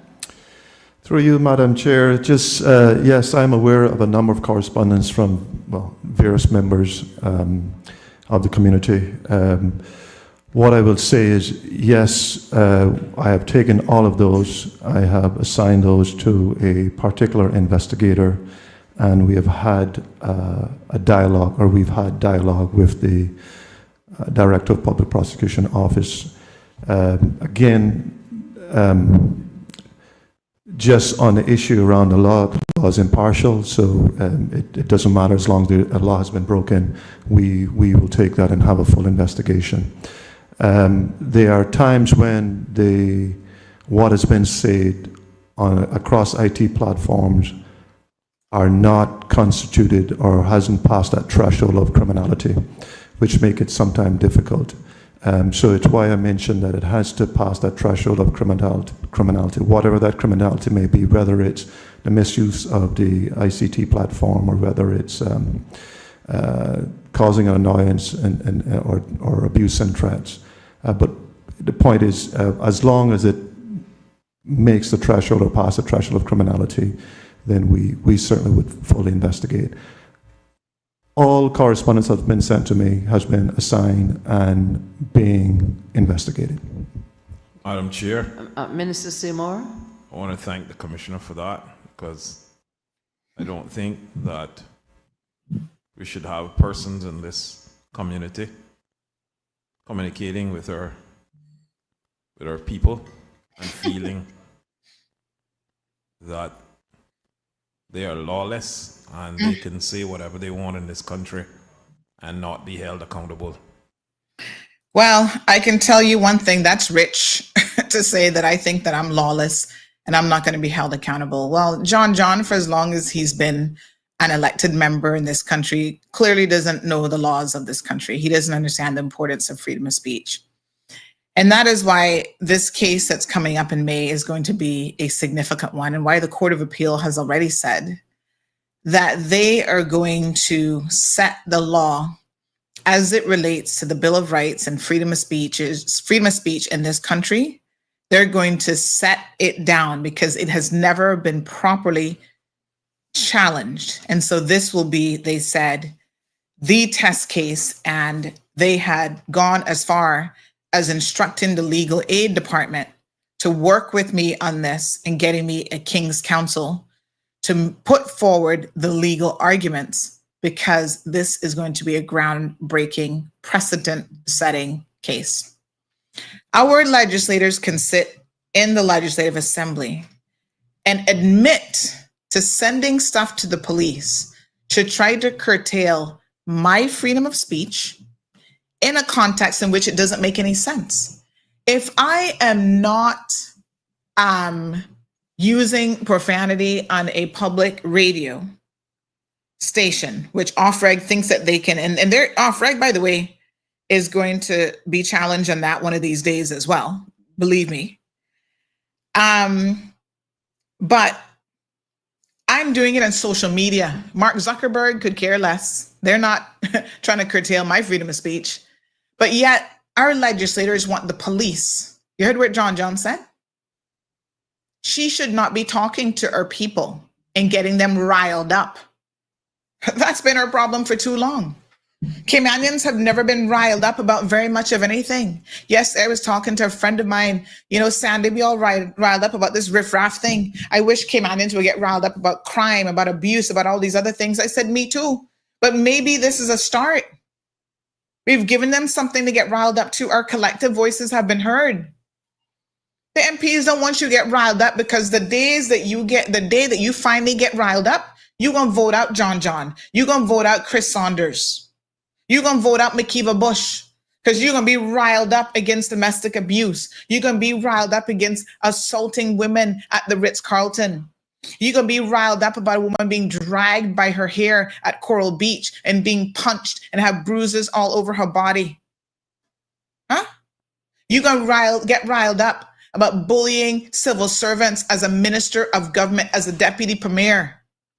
You're going to get riled up about John vote buying and throwing parties in order to get your vote because that's how cheap the Bordentown residents, he believes that they are.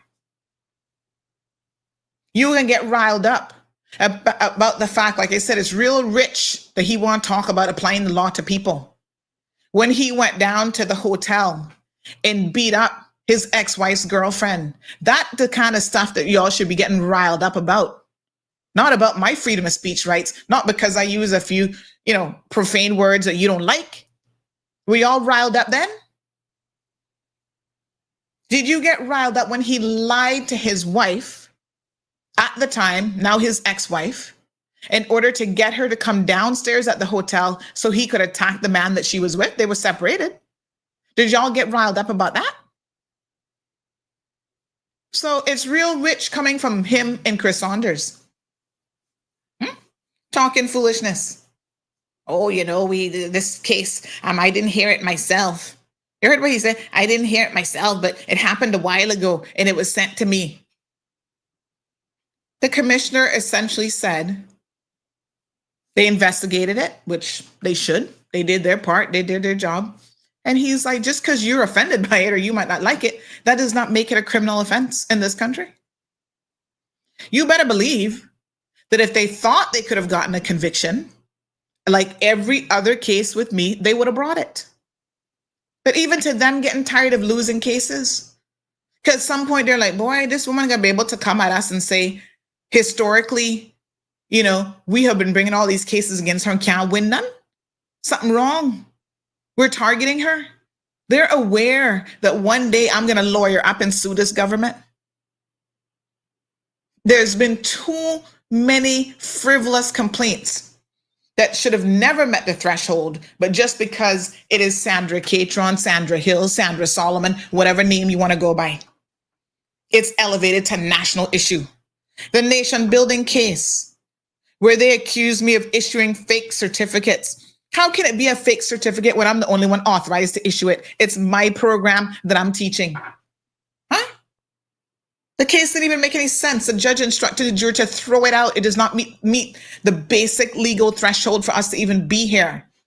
She had every right to issue those certificates. How can someone who has a right to issue the certificates, you can come around government and, well, it's a fake certificate. On what basis? Nobody else in the nation building, the people who took government money, had children in university, failing and flunking out, and McKeeva still paid their tuition, gave them all kind of money, backdoor, scratching of backs and everything else. Not a single one of those people was held accountable. But yet they came after me for trying to offer a training program to Caymanians. Of course, the judge threw it out.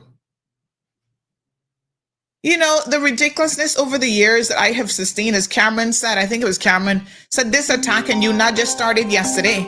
You better believe it not just started yesterday. This has been since 2009. And I refuse to be silenced. They're not going to silence me. Bring your cases, because you keep losing and you're still not going to silence me. Good morning, caller. Hi, good morning, Sandy. Happy Friday morning to you. Morning, good morning, happy Friday. How are you guys doing? Not bad, dear. Great.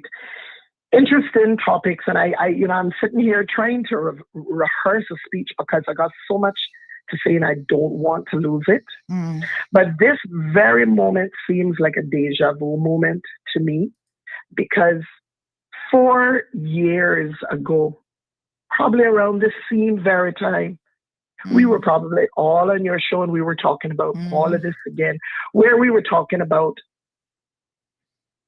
preparing ourselves to go into an election, to making the right choices, to giving chances, and hoping that, you know, we can have some correction in the issues that we're having. And we're right back at it again. Here we are. And again, here you are educating your people. Because if it's one thing I learned from my Bayesian teacher, history teacher, back in my days, was knowledge is power. And share it. Don't just keep it, because that's what happened now to us. And a lot of our people who are knowledgeable have either died or they're probably in prison for all you know. And they're keeping it to themselves and not sharing it. And that's what you're doing. And I say kaboom to you. Thank you. And I support you 100%. But here you have our politicians, and, you know, it's just a group of them, you know, it's not all of them. They just want to keep us suppressed. They want to keep us quiet. They don't want us to, they don't want us to uprile. They don't want us to get loud. They don't want us to roar like lions. They just want us under their feet where they can, it's like they're dictators, which many of them are. And in fact, it's two that I can identify easily and quickly, just like that. They don't want us to say these things. And they don't want us. And when I watched where you played a few moments ago on your show, where they were questioning the Minister of Education, well, that's what she is now. I guess she was Speaker of the House when they were bringing all of that information up with her. Yeah, they were putting it to the police, saying, why have he not arrested me and charged me and got me in jail? Yes. But I wish at some point in time, and let's just address one little bit about the schools, because there's so much that I can say about the schools. And I want to say this first and foremost: shame on those politicians that are trying to paint Chelsea Facey as a mental health child. I can tell you, Chelsea Facey is no mental health child. And I'm not going to sit here and find excuses for her behavior. I'm not her mother, but I can tell you, I have been one of those persons that have been instrumental in her life since that whole ordeal, that have been working with her and trying to teach her to learn, to understand what she did was wrong. You have to take responsibility. You have to apologize. You have to face the consequences of your actions. So I'm one of those persons that, hey, listen, I will tell you that and I'll be straight up, but I'm going to try to reform you at the same time. And I'm not going to push you then through the ground. And then I'm not going to talk about the child. Should I got no mental issues? So shame on them for using this to even surface this up. And then try to use this against you, because you're out there educating your people and you're bringing, I won't use the word, but I can't use profanity. Want to bring crap to the surface that would highlight who and what they are and what they're doing and what they're not doing and what we all should be holding them responsible for. But let me just say to them, while they sit there and they question everything else about what you or anyone else out there in the world is doing, well, not in the world, in Cayman is doing, what they need to do is they need to look at the Minister of Education. And instead of agreeing with her and sitting there and signing off and approving a $50 million school that is not necessary. A school is necessary, but not a $50 million school in Cayman Braca. You hear it coming from a Cayman Braca. We need a school. We needed one when I left there 40 years ago. And we shouldn't be asking for one now, and not at the cost of $50 million that my grandchildren will have to be paying for the rest of their lives, because I just won't be out of this world and gone. What they need to do is they need to be saying to her, hey, listen, while you have been there for 8 years, have you not recognized that the two schools that we've spent excessive $1 million on? I got to bring you back on topic a little bit, Miss Marva. Yes. Yeah, just no, what I'm because saying we have is that, limited time. okay, yes, question her about the school issues. That's all I'm saying. Yeah. Question her about the school issues. Yes. Yes. Thank you so much, Ms. Marvin. All right. Thank you, my dear. And, again, thank you so much to Miss Suzanne Bothwell, because we have to recognize when our children are acting out and need help.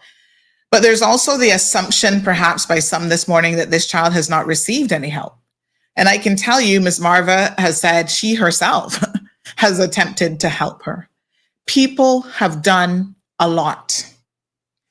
And when you start to get into that age at 14, 15, 16, you, Ms. Suzanne will know as someone who works in the court system.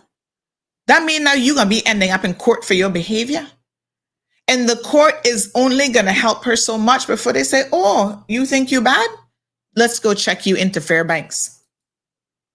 This is the cold, hard truth. And this is why parents need to get a hold of this situation with their children before they're 14, 15, and 16 and they're no longer controllable. That is the cold, hard truth. And I totally agree. Thank you, Tartarian. He says that's a powerful statement made by Ms. Bothwell. We are small enough to do it and to do it right.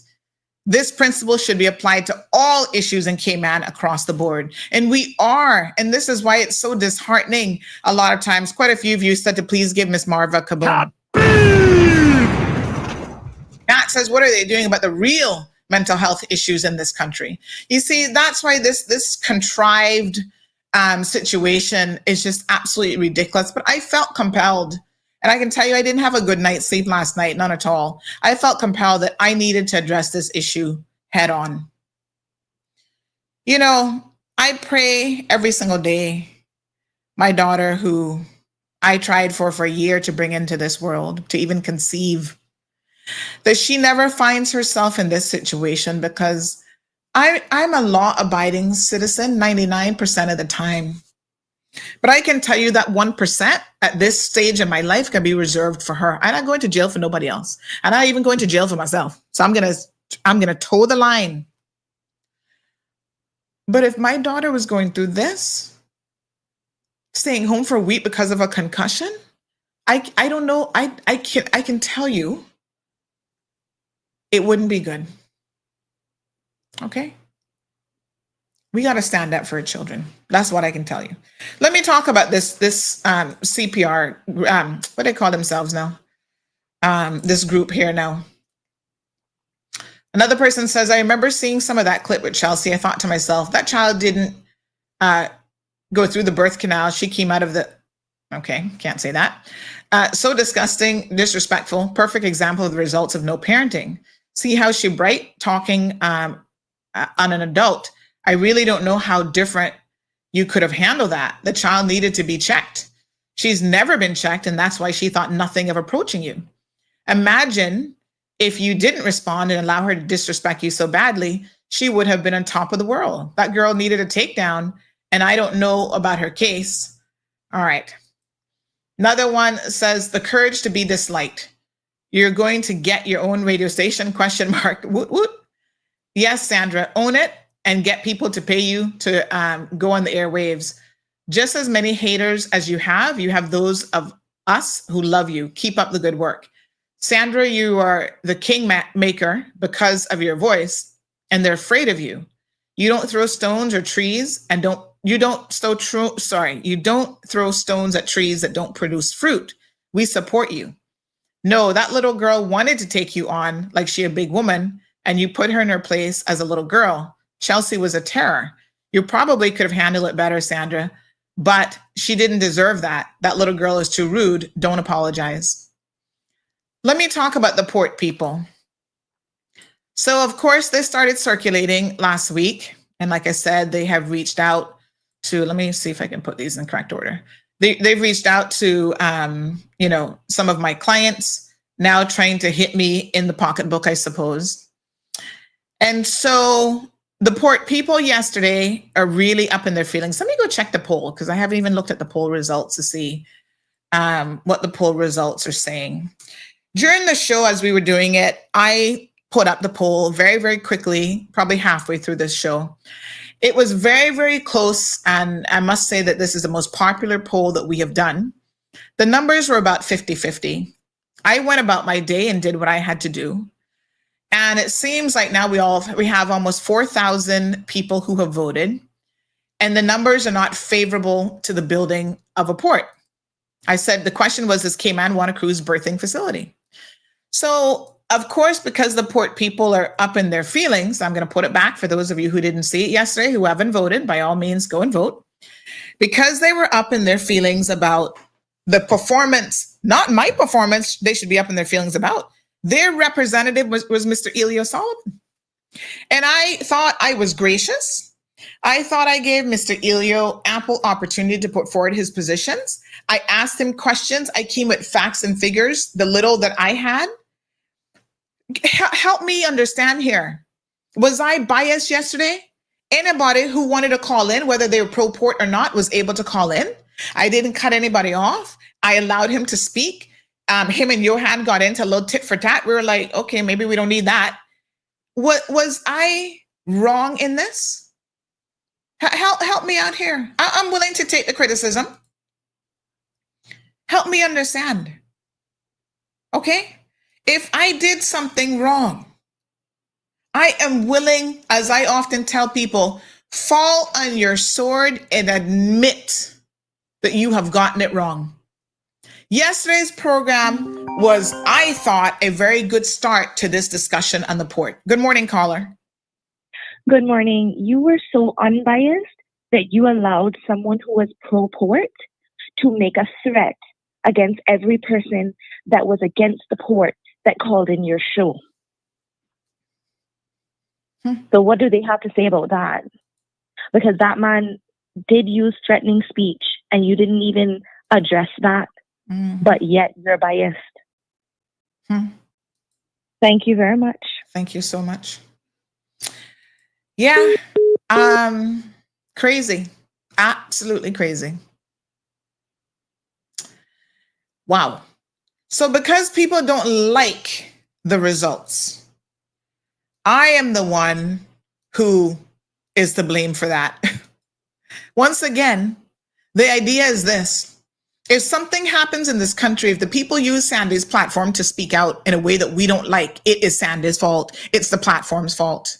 See what they said here in their group? Sandra was very biased this morning, and it's obvious, so this was sent yesterday, that she's anti-port as well. But here is Mrs. Cool, calm and collective. I've never called myself that, but okay. And how she treats some of her guests on her talk show, CMR Cayman's most ridiculous talk show. Whoever is sending her information, please send her this. Don't worry, you got more than one person sending it to me. That video there is. Of course, they're sharing the video. Sean, which Sean is this?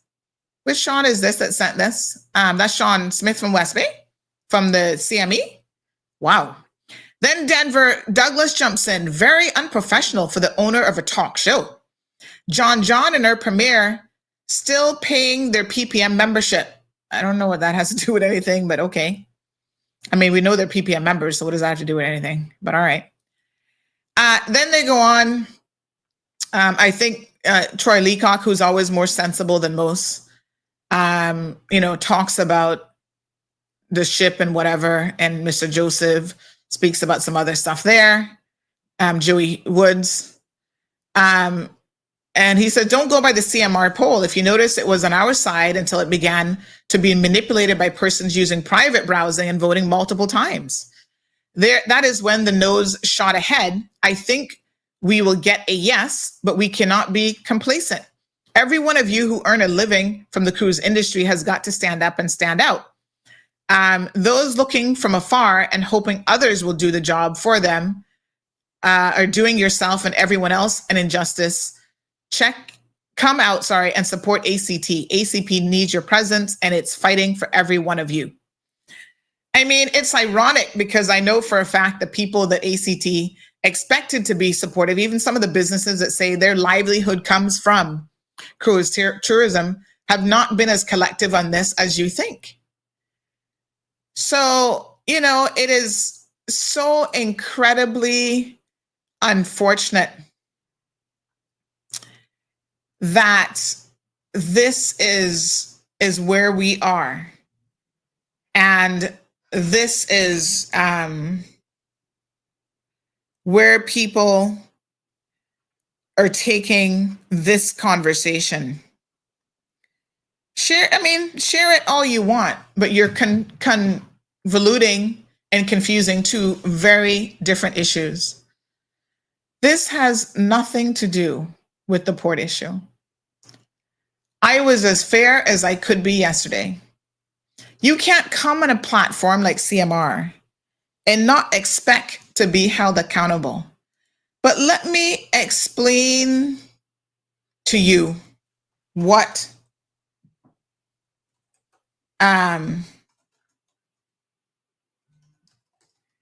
let me explain to you really what needs to, quite frankly, be said here and now, okay?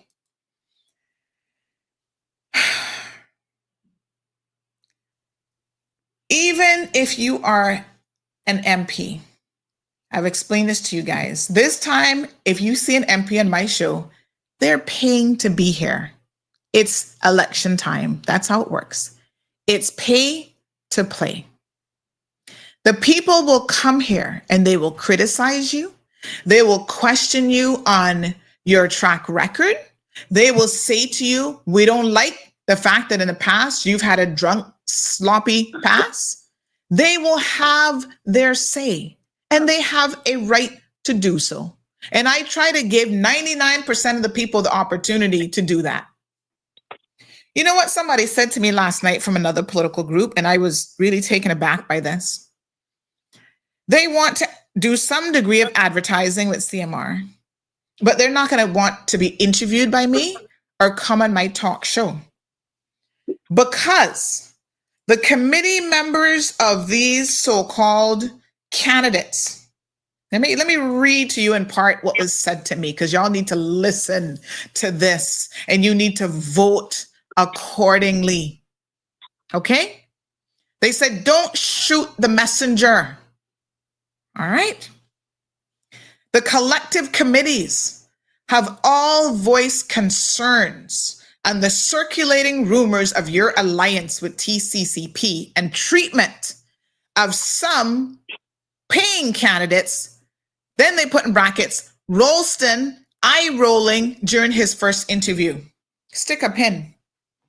We all fair now, honey child, so let's get real here for a second.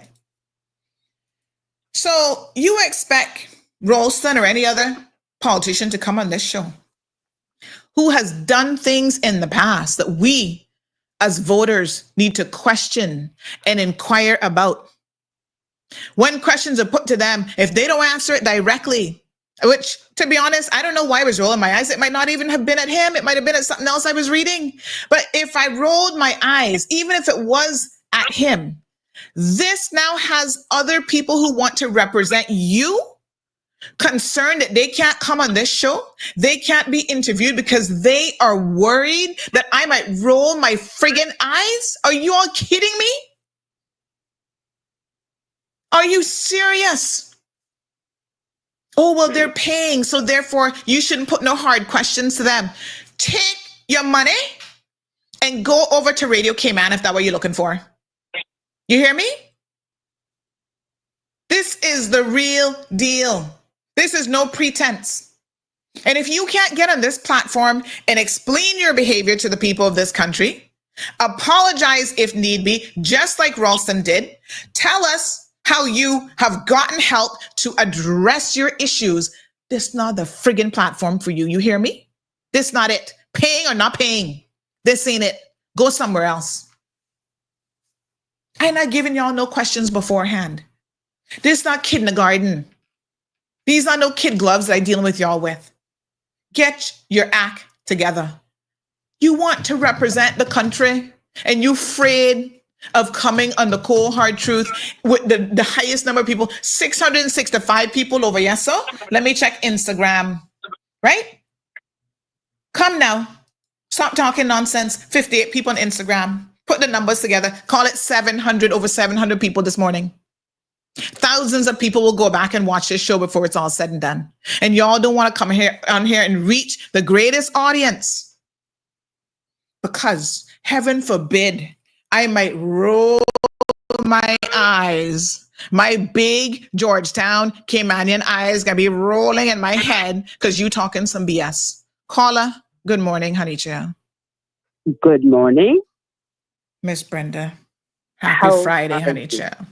Happy Friday to you. I Yes, have darling. I have to share this with you. This morning I had a little problem accessing your show. I wasn't even Child. sure I That was on the Facebook, right we day. talking about that later. Yeah, They got I all wasn't kind of even sure. problems.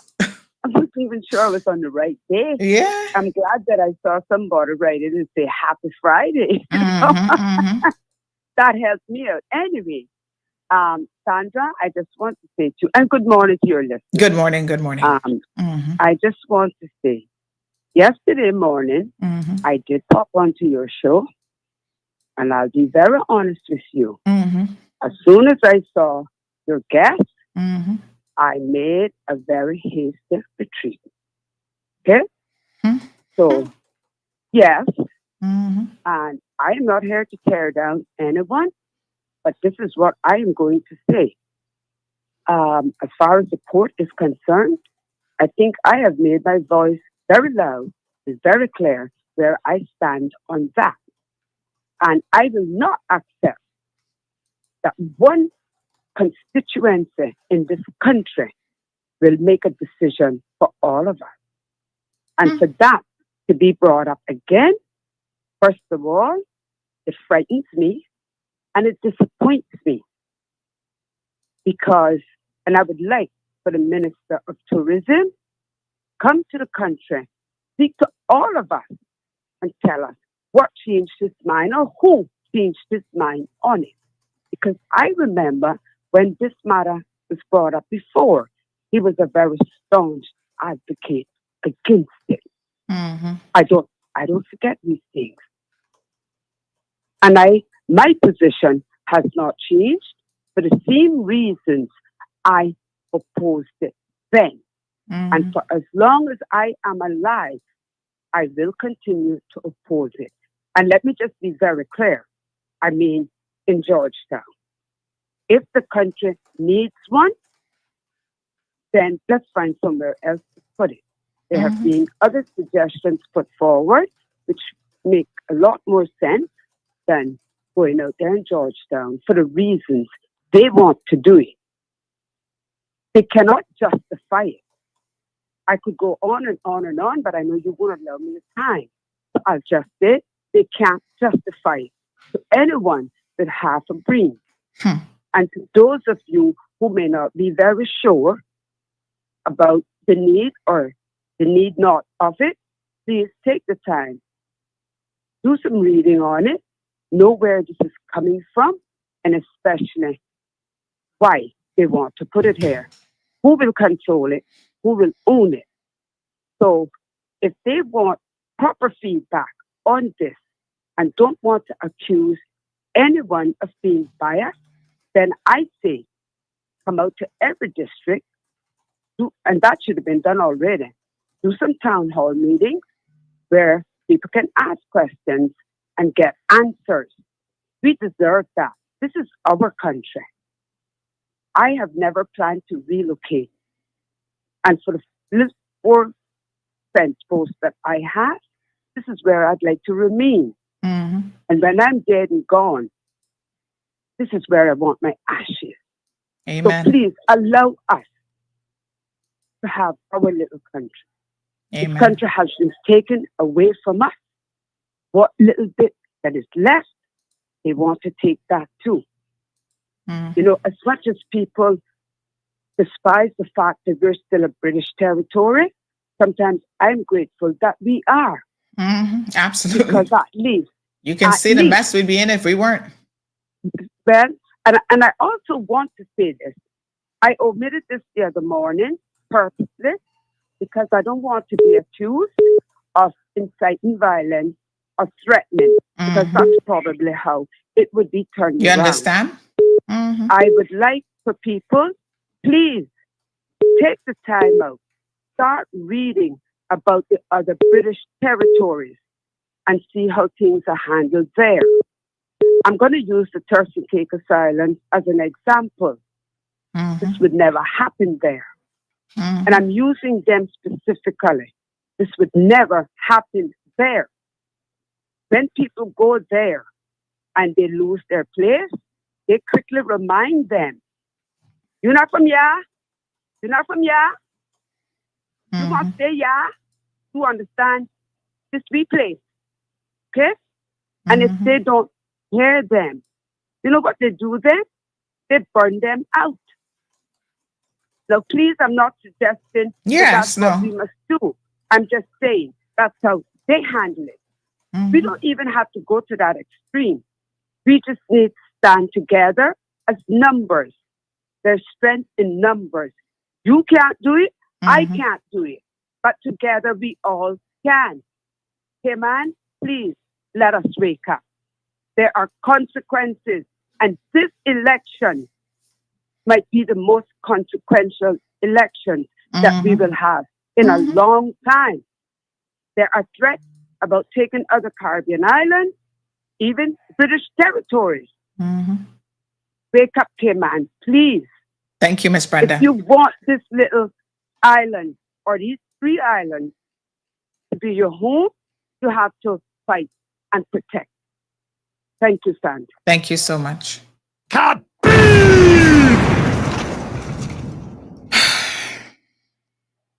Unbelievable. Got to return a few phone calls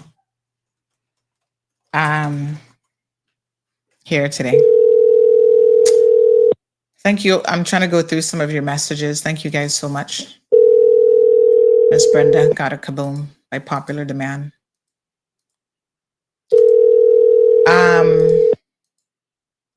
It's shocking on so many different levels, to be honest, what is happening in this country.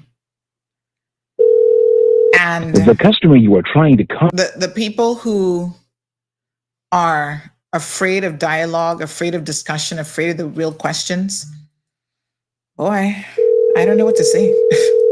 I'm shocked, to be quite frank and honest. Hello. Morning, caller. Okay, Son, are you there? Yes, sir.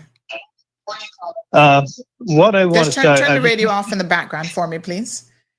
Okay, I watched Julio yesterday. I mean, Mr. Solomon yesterday. I watched Mr. Solomon yesterday, and he was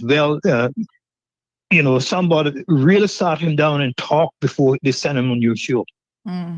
Listen to him about the dock in Georgetown. I mean, I'm a diver. I probably done more dives around that area than anybody else in Georgetown, Grand Cayman, to be honest with you. And, like you said, the place is kind of messed up. But sadly, you don't need a dock. We don't need a cruise ship dock here. And my reason for that is when you put a cruise ship dock anywhere, the cruise ship, people control all of the tourists that comes off of that ship. Look at Jamaica and look at Bonaire. And, you look at Mexico, you look at Honduras, and they do all the bookings on the ship. They tell their people not to go with the Cayman people ashore because they're not safe. And then, if they charge for tours, Stingray City or whatever, $70, $80, then they turn around and pay the same Caymanian, the cruise ship pays the same Caymanian that they say is not safe to send those same people with and pay them $16. And this is what goes on with the cruise ship. And the people from West Bay that run tours, they should be more smarter than to know, putting a dock in Grand Cayman that the cruise ship will bring in their own people, and then they'll pay, like, remember, Beach Club on its map. He was the one that had all the big boats here, and the cruise ship would make all kind of money and courtesy tours. The people who came on didn't make any money. They were just picking up the pittance off the dock. So, and this is what will happen. So I would rather not see, I'm not in the business anymore, but I would rather not see a cruise ship dock in Grand Cayman. Because, they're not in the water sports industry, we had a company out of Dallas called, I think it was Klein, I think the company's name was, done a thing to see how much, the tourists spend when they're ashore. And Puerto Rico was the place that they spend the most money, $45 per person, average. So you tell me all of the traffic and stuff that's going to happen in Grand Cayman, $45, $50. We're not making no money off of them. So I would rather not see it. Okay, thanks. Thanks so much, my dear.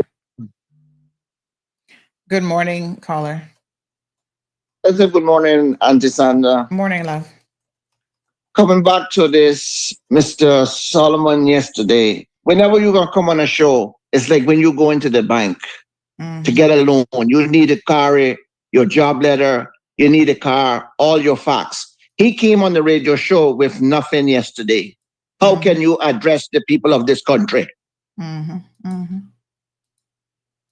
When he have things in place and he wants to come on your show, he can come. But he came there yesterday with no facts. Boy. And it's my fault. It's my fault. I mean, listen, I don't know how many people have voted multiple times. That the poll does not have that measure of control. We expect people to be honest, just vote the one time. So they're saying that, you know, people are voting multiple times. If people are doing that, that's absolutely wrong. But what has them upset? If people were doing it and the vote was in their favor, they wouldn't be mentioning it. They wouldn't be upset. What has them upset is that because now it's like 70-30 or whatever, voting against the port. If even setting that aside, like I said during the show, it was almost a 50-50 split. But if you're listening to the people in the comment section, those people, the majority of them are saying no port, no port, no port. That's it. I mean, I'm in favor of the referendum, and I'm going to tell you why. And it should be a binding referendum, because once the people go to the referendum and they say no, they need to leave this issue alone and stop trying to bring it through another back door and bring it through a side door and cut it up in different pieces and bring it this way and bring it that way. The Caymanian people will decide. And it's not for any lobby groups or politicians to make that decision in silo. That is a decision of the people of this country. Thank you so much, honey. Good morning, caller. Hello, caller. Oh. So listen, folks, let me see. I think I missed one or two calls. I do want to say something because I have a shocking message here this morning. And this is a learning opportunity for all of us. Trust me, what I'm about to tell you guys this morning is going to shock you. Good morning, caller. Good morning. Sunday, I was listening. Good morning to your listeners and to everyone. Good morning, ma'am. I was listening to the show yesterday with Elio and the whole thing with the port. And you know how I feel as a salesperson that I am in a retail? I feel like he was pushing something on you and obligating you to buy it. That's the way I feel. Because to me, he came on too arrogant. He sounds very ignorant. He sounds very defensive about, like, so saying, this is what I given you guys. Take it and not question it. That's the way I feel about it. And I listened to the show Drive to Work almost 2 hours, and I was like, you know, I'm not feeling well about this whole situation. And I used to work on a cruise ship. I used to go to St. Martin, to St. Thomas, to Turks and Caicos, to all the islands, Curacao, Aruba, all of it. And I do not think Georgetown can take any dock because it's crowded. You have 2,500 crew members. Sometimes not everybody wants to come out, but somebody wants to come out. Some of us used to want to come out to get that little home food.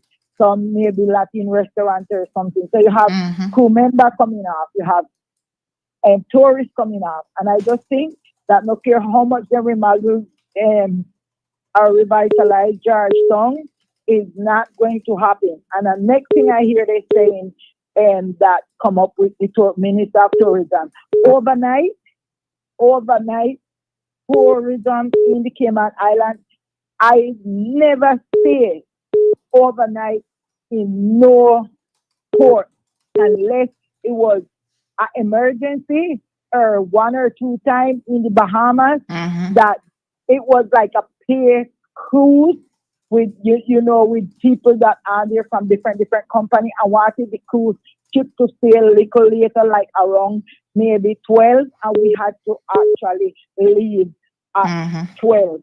So all of that foolishness that they're pushing on, like overnight tourism with casino and all these things. I do not know how that will happen because I never see it happening in other Caribbean island. And I went on the cruise ship when I went in 1997, and I was 6 years and 8 months on the cruise ship. I could leave the cruise ship in 2003. So I have an idea about the cruise dock and how it is. Thank you, my dear. Yes, ma'am. Yes, thank you so much. And we've got a break-in situation here. I want you guys to this one I think is going to shock you, but let's take another call. Good morning, caller. I'm Sandy. Sorry that I have to call you back, and I'm going to quickly be quick and make you get to the breaking news. For the callers that are calling in regarding the port, regarding the cruise ships and what the cruise ships do in selling tours, I want to say to people, please, unless you've been on a cruise and you know exactly what the cruise ship does, please stop feeding people non-factual information. And that's what we're talking about this morning, where you are educating the people. And I'm sorry to say to the gentleman that called in a few moments ago, what you said was non-factual. Last year, there's no Caymanian probably now in Cayman than myself that takes cruise. I'm a cruiser now because that's how I've learned to take a vacation. And whenever I go to in the last year, I took 5 cruises. I have 3 already booked for this year. Every country that I go to, if it's one tour that I'm going to purposely do, is an island tour. Minimum is 2 hours, 2 to 3 hours. But I only book it with the cruise ship for many reasons, and that includes safety, security, insurances. And not only that, if a situation was to arise and a bus of 30 people gets caught out there in a country that traffic, et cetera, and the ship is aware that they have 30 people that have been pre-booked on a tour that is out there caught, the ship will hold the ship when they're ready to leave. They will hold the ship to accommodate those persons. But when you come off of a ship and you go on the pier and you're going through a group of people hustling and screaming at you and, oh, take mine, I'm cheaper, and oh, come go with me, I'm better, and da-da-da-da-da, and you get in that taxi or that tour bus and you go down the road and you get stuck in traffic, you better have your passport along and your wallet full of money, including those credit cards, because the ship not holding their ship for you. There's a lot of disadvantages and advantages of all of this sort of stuff. And unless they're knowledgeable, I'm not telling nobody how to vote, but I'm saying to you, don't feed people incorrect information and trying to discourage people not to vote because of this foolishness. Okay, that's all I'm simply saying. I'll wait for the breaking news too. Thank you, my dear. I appreciate it. I have to take a bathroom break. Can I run to the restroom really quickly? Will you guys wait for me? Don't worry, the restroom's not that far. But I just realized my bladder's full, honey child. I've been trying to drink my little water. Get a second cup of coffee while I run to the restroom. What I'm going to tell you is we're going to have a conversation with Chelsea herself. She has reached out to me. I wasn't even looking at that. I'm so glad that I looked at that number. I had a few more comments here. This person says, you, Mrs. Sandra Hill bias, what the hell? Okay, I'm up for the protest against this as well. San Hun, I support you.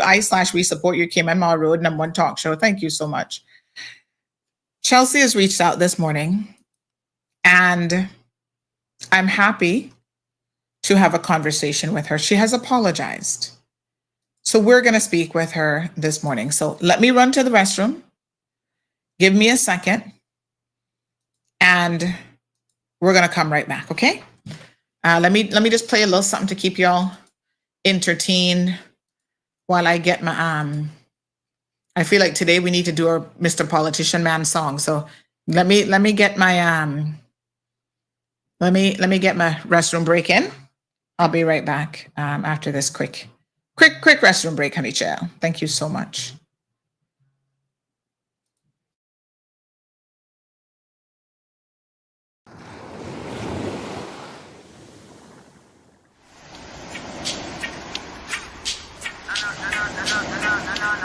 All the politicians them. Sure, inna your face them a smile up. Behind your back of money, them a pile up. Try to start your business and them quick for spoil up. Hey, well done, Mr. Politician Man. You done a wonderful job at tear down with country demolition, man. Sibbly bang, well done, Mr. Politician Man. You done such a great job selling out with country with your business plan. Well, you forget a round of applause for all the work you're doing. Decisions where you make will left the country in a ruins, yo. Strictly personal gain you're pursuing, so the tax rate higher than the planes where you're fluing.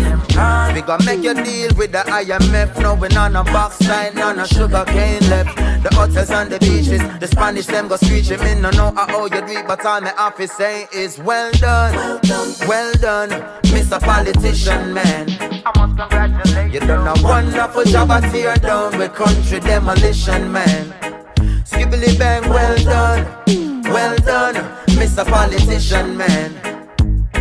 You done such a great job selling out with country with your business plan. What kind of plan? Which is to keep poverty and unemployment on the rise. Corruption and not to mention the lies.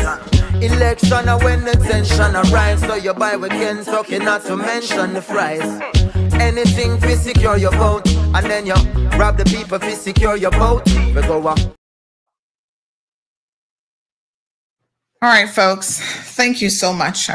I really couldn't hold it this morning. I was like, oh, Lord, my guts to go. Sometimes when you got to go, honey child. All right. Good morning. Chelsea reached out this morning and she said, hi, Miss Sandy. This is Chelsea. I'm writing to say I'm sorry for everything I have said about you or to you. I'm not perfect and I've made mistakes. I'm trying hard to correct myself. I'm not mad. And I hope that for those who think I have a mental problem, know that I do not. She goes on to say what they need to do is to give us teenagers a chance in life and stop putting us down. Also, thank you for the apology. And we're going to have a conversation with Chelsea this morning. All right, folks. Give me a second here.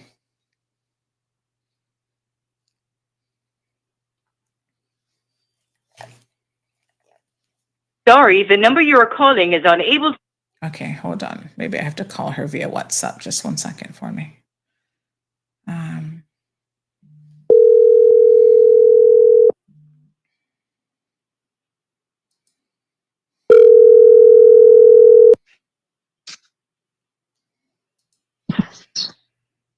Hello. Morning, Chelsea. Good morning. Morning, it's Sandra. How are you? I'm good. How are you? Not too bad, my dear. First of all, I want to thank you for reaching out to me on WhatsApp this morning and sending that message. You know, I almost didn't see it because I hadn't checked that phone, but thank you for that. You're welcome. You know, I accept your apology as well. I don't even know where we go from here. I think that this is a lesson in just being able to put things behind us and to try to move on.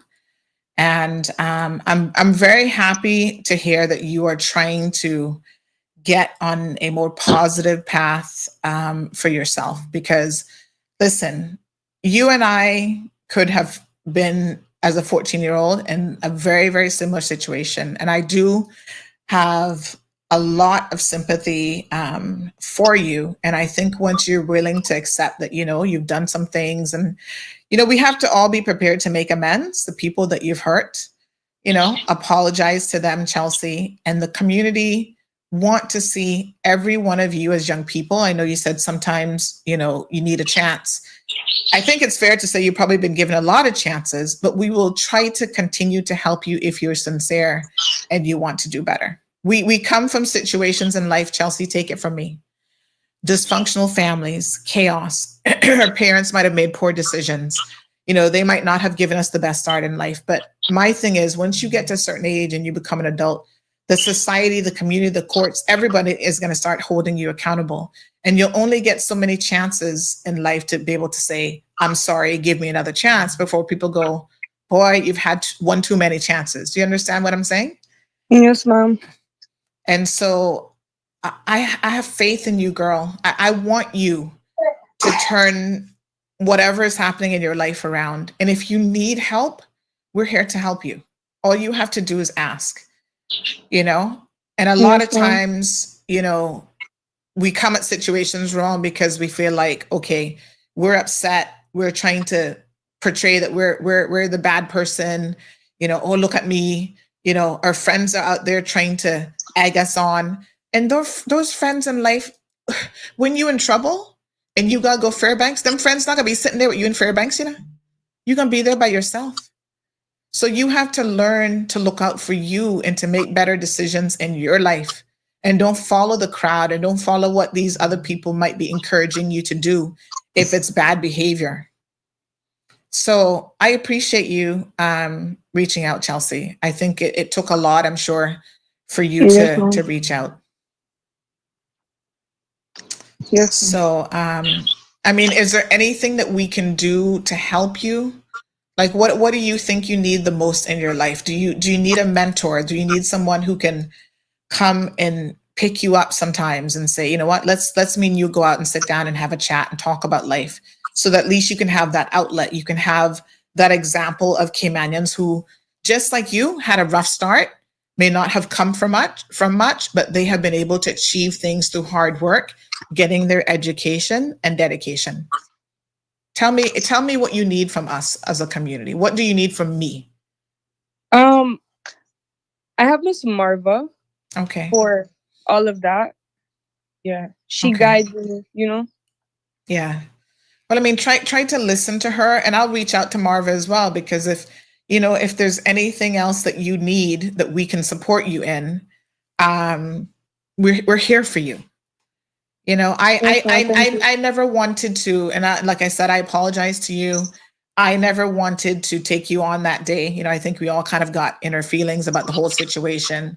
As I explained, it was really years of people telling me about what you had been doing to those kids. And I'm a mother too, you know, and I really felt, I'll be honest, a way about it, because I know how upset I would be if that was my child. But you're also somebody's child. And so as a community, I feel like, you know, we have to extend grace to you. You are still young. And, you know, if we can help you in any way, then we're here for you. Just, girl, Yes, you got this one life, and there will be some decisions that unfortunately you can't ever come back from. And I don't want you to make those decisions in a bad way, right? So try to focus in school. What year are you finished with school now? What year are you in? What's going on with your school? I'm actually doing good in school. Okay. I'm year 11. Okay, so that would be SciFec. No, that's John Gray. You're still at John Gray. Okay. Yes, ma'am. All right.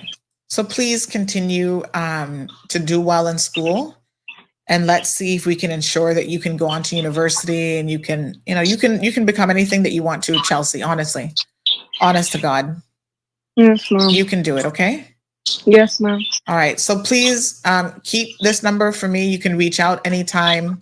I'm happy to assist you in any way that you need.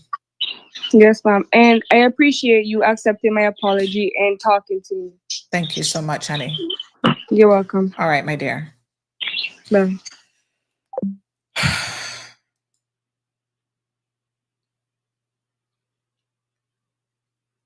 What can I say? You know,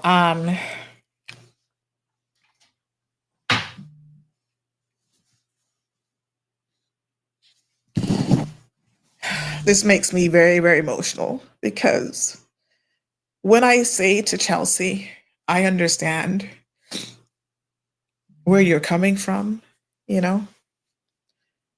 I try not to live in the past, because I don't think it ultimately does any of us any good, but there are so many Caymanians. Y'all would be shocked and surprised, I suppose. Maybe not. I don't know. That because of parental situations, family situations, you know, what does the saying say? But for the grace of God, there goes I. I know what made a difference in my life. And it was people believing in me. It was also being removed from a really negative, bad environment. And that matters. You can't leave children in dysfunctional environments and somehow think that they will get out unscathed. They will have trauma. And we exhibit our trauma in different ways. So sometimes along the way, we will hurt people. We will say things, we'll do things to people because we have not dealt with our own trauma. This just makes me feel today that there's always hope for people, especially young people. And yeah, I don't know what to say. Good morning, caller. Hi, good morning, Sandy. Good morning, Chelsea. I felt compelled to call in. First, so Chelsea, I am a mom of a child around, give or take about your age, and I really, really want to applaud you this morning for taking this big step. I was a bit, I'm not sure I have the words, but I was a bit taken aback. I would have never spoken to an adult or carried on in the way I did, that I saw you carried on that day. Sandra and I have had separate conversations about her behavior, and she has also publicly acknowledged that it could have been handled a little bit differently. But saying all of that to say, you seem much calmer, you seem much more at peace, you seem much more so much more improved. And I personally want to commend you. I want to commend you on what appears to be a change in a positive direction. I want to commend you for stepping up. I want to commend you for reaching out. I want to commend you for publicly apologizing. You have set an example here that many adults still have a hard time even coming to grips with, just to accept that they were wrong, they made a mistake, and they took the corrective steps to make that right. Not only did you do it publicly, but you've also acknowledged that you do have some issues, and you are taking the steps to try to correct your behavior. And I really, really am very proud of you. I think I stand with probably most of the audience and the island or whoever's listening today that we really commend you. I am so excited, and I'm so pleased to hear that you're doing well in school, and I do hope that continues. I am immensely proud, and I really want to thank you, Sandra, for extending I'm not even sure what the word is right now. I'm wiping my eyes. Just to actually have the heart and the empathy to actually understand. I think it was absolutely critical, and it broke my heart to hear that. I want Chelsea to know that there are so many of us that could have been in this situation. Sandra herself acknowledged, and I think that is so critical to see how she herself has come from a quote-unquote rough situation. I don't know yours personally, but regardless of neighborhood or class or color or creed or where we come from, we all have some sort of familial difficulty in our lives, and it's all about how we deal with it. And I really, really want to encourage you to just keep on doing what you're doing. Keep your head up. You'll never be wrong doing the right thing. But for me this morning, I really, really, I got a little soft spot for Miss Marv. I really want to commend her.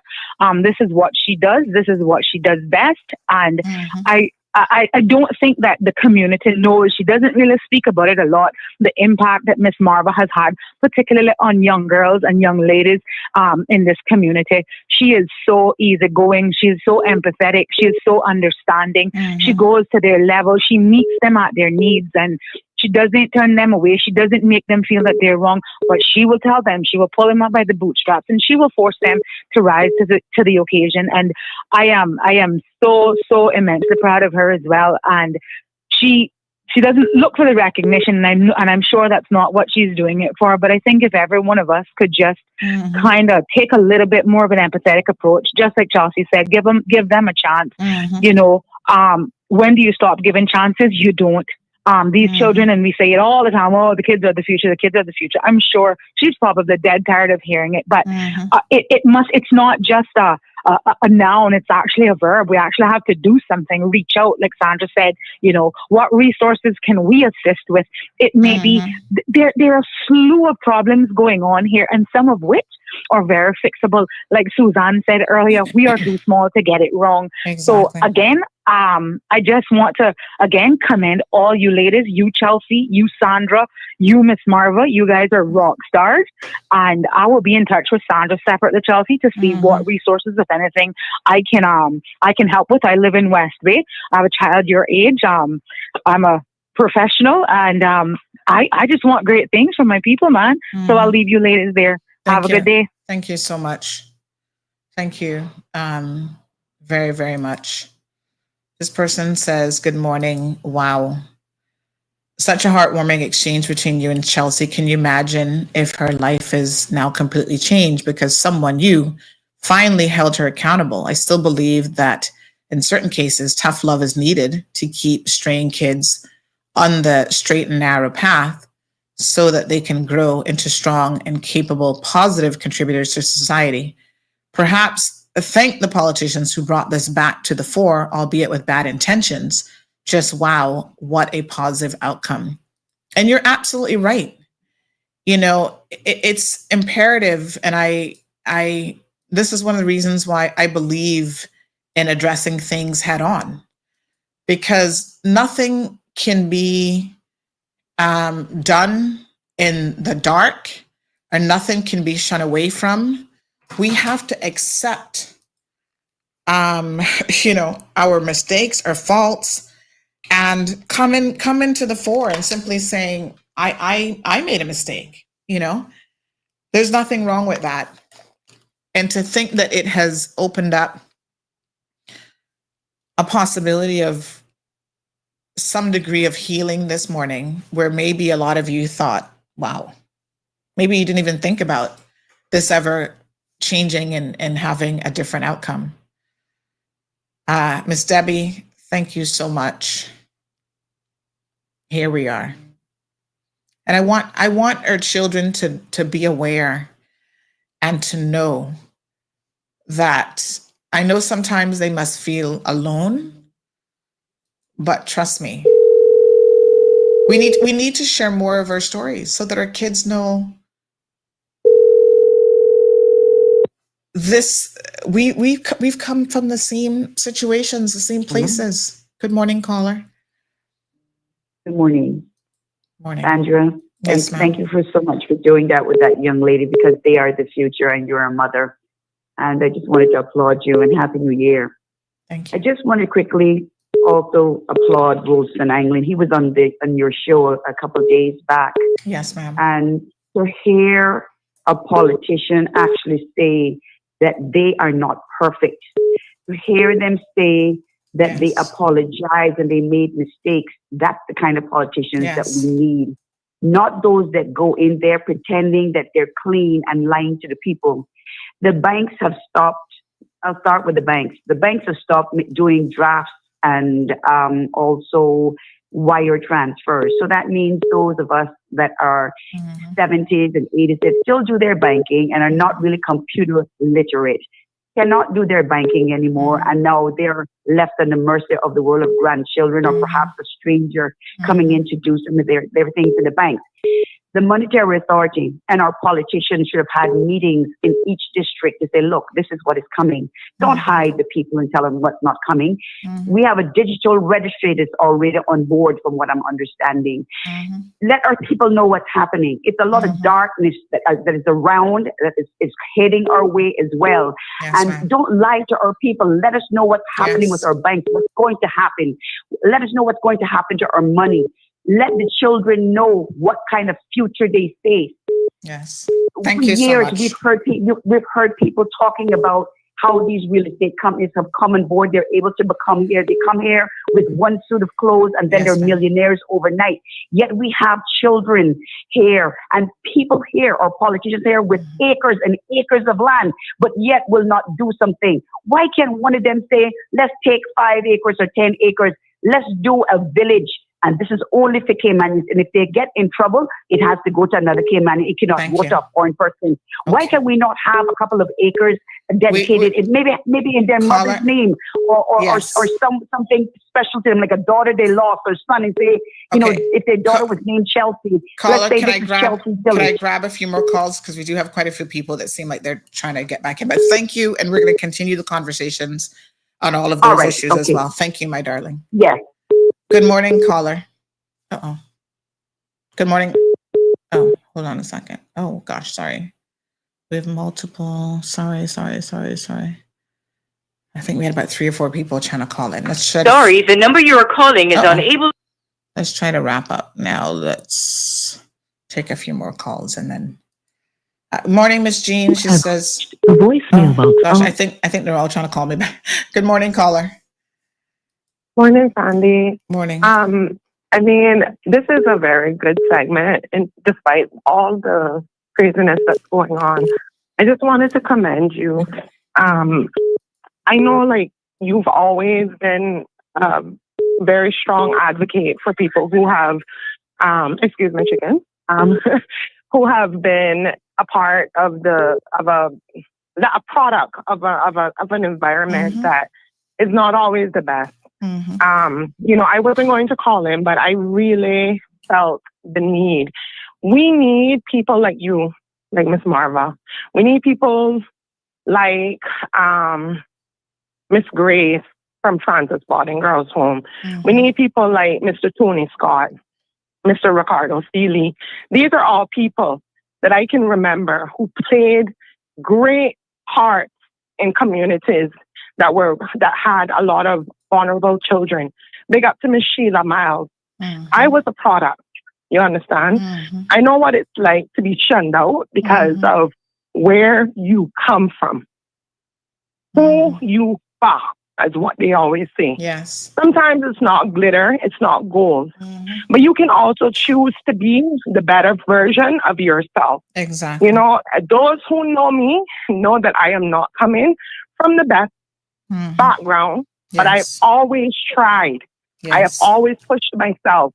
To see that young lady give herself the opportunity to apologize, it goes to show that sometimes we're not acting out because we want to. Sometimes it's misdirection. Sometimes it's the lack of understanding. Sometimes it's the need of having decent adults around you. Like, I remember seeing people that I always used to go to school with, their parents, and I would say, man, I wish my parents. Thank God for my adopted mom who took me and raised me into the woman. I didn't always follow the path, but at my age today, I can say to myself, every time that she gave me advice and I never followed it, in my 30-odd years of living, I can say today she was right. And I have to apologize to her. I apologize to her many times because I keep saying, if I had listened, or if someone had taken the opportunity rather than talking about me or talking about the vulnerable children and helping them, we would have a better society. Absolutely. It's not the fact that the kids can't do things. There's a lot of kids out there that are women, men, young people who need this sort of encouragement from our community. It's not about, oh, my child better than yours. If you see a child who is acting out, try to find the root of that problem. Yes. It's not always the case that the child is going through is acting out because they want to be this way. Some children become, adults before time because that's the environment that they live in. So people need to also, as parents, big up to that lady that called and said that her son, or her child, is the same age. My child is a bit older than that young lady. And trust me, every day I pull him and his friends aside, and that's the first thing that I keep indulging them in. I say, listen, you guys see that person right there? They were once like you and I look good. They had everything, but they needed a little bit of encouragement. And you know what? They took the wrong path. Sometimes too, kids who come from good homes take the wrong path too because of following friends. Yes. So we need to be the encouragers to try to encourage our Caymanian children to take paths that's going to enlighten us in the world. Children, go out there and see what the world is like. We're in a small island, but we need to also get up to the point that we understand that the world is a bigger place. And we need to understand as well that going out and finding that out sometimes will make you become a better person. Amen. Have a great weekend. Thank you, caller. Thank you so much. Someone just sent me a message this morning. So many messages coming in. Thank you, guys. They said, I hope they record and clip this exchange and send it to all of your clients. Also, you have me emotional. My tears are moist. Let's take a few more calls, and then we do have to wrap up the show this morning. But thank you so much. Someone says, watch God. When you dig a hole, dig two. Good morning, caller. Hi. I just want to say this, Sandra. Yes, I do have some issues, and I would like if you would just give me, I need about 15 to 20 minutes. I know today's not the day, but please let me know which day I want to call you so that I can speak to these things because I want to be honest. Yes. And I just really want to say this quickly before I go. I was talking about Rolston, England. I worked with Rolston. Rolston did his research. He found the best places that education was doing extremely well. The programs that he wanted to bring in if he'd had the chance. 12 years have gone and we have had nothing but a total mess and disrespect to the Caymanians. Every Caymanian in that ministry was disrespected, included me. We don't need those kind of politicians. We need people that are going to be human and to have made mistakes. But when it comes to a real politician that knows about education, it needs to be by itself always. That in health needs to be by itself. And we need two deputy governors, one that handles governance, one that handles the civil service, and be truthful and honest and clear.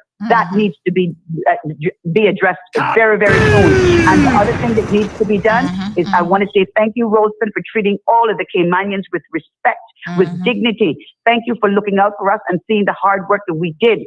And if I tell you right now, if all of these politicians, those that want to come in and those that their path were lined up, and the Caymanians that worked under him could get a chance to come out and say, that man deserves to be the Minister of Education, you would have a big survey saying Rolston, England deserves that position. Another thing I would quickly say this.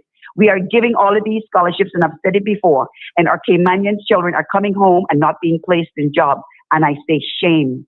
Shame on everyone. The last topic, Anna Evans' family deserves a settlement. Her kids are not immortal. Her kids are 5 Caymanian kids. And the governments of all of these last 14 years have failed this family. And I'm sorry, I am a Black Caymanian from Georgetown, and Miss Lucy, Anna, and all of her children, and Noreen deserve to respect, and they deserve to get a settlement so that this family can put closure behind them.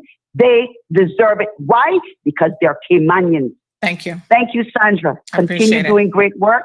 I appreciate all that you're doing for our people, and God bless you and bless your family, and God bless the Cayman Islands. Thank you so much. All right, Sandra. All right. Wow. Sorry, the number you are calling is... Doing just a few more calls here, and then we're going to wrap things up.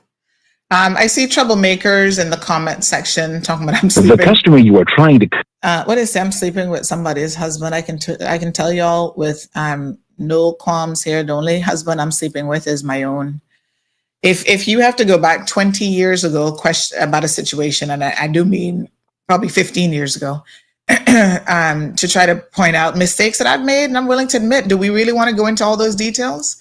Let's ask the persons involved if we want to have that conversation, because we can go there. But, again, dig a hole, make sure you dig in two, and we're going to fully open Pandora's box. Okay? No problems here. Peter, I see your comments. You want to go there? I would caution you, because you guys might have heard something, but you don't have the facts, and I've got facts and receipts. I'm happy to let sleeping dogs lie, because if we can pull it all out about who I was sleeping with and what they were saying to me, yeah. But for the past, 12, 13 years, I've been sleeping with one man, and he's my husband. Okay? Caller, don't come for me, my dear. They trying to come hard, boy. You know when something hot mess. Morning. Well, morning. When you're trying to address difficult issues, there will always be massive distractors. systems. Yeah. And I understand that all too well, because for the past 30 years, I have taken on very challenging issues myself. I could remember a time when, after the Doran Miller era of talk shows was gone, I think it was in like 1998 or 99, was the beginning of what we're experiencing now in terms of talk shows. And I was the first caller to Talk Today. And many times I was the only caller for the day. Many times I had to call back a number of times, just trying to encourage other people to speak. So it gives me great pleasure that if I never call the radio station now, the program goes on and the conversation takes place. Because until we can get to the point where we appreciate the necessity of having conversation, even if we're disagreeing with one another, in fact, that is the time in which you need to have a greater appreciation for freedom of expression.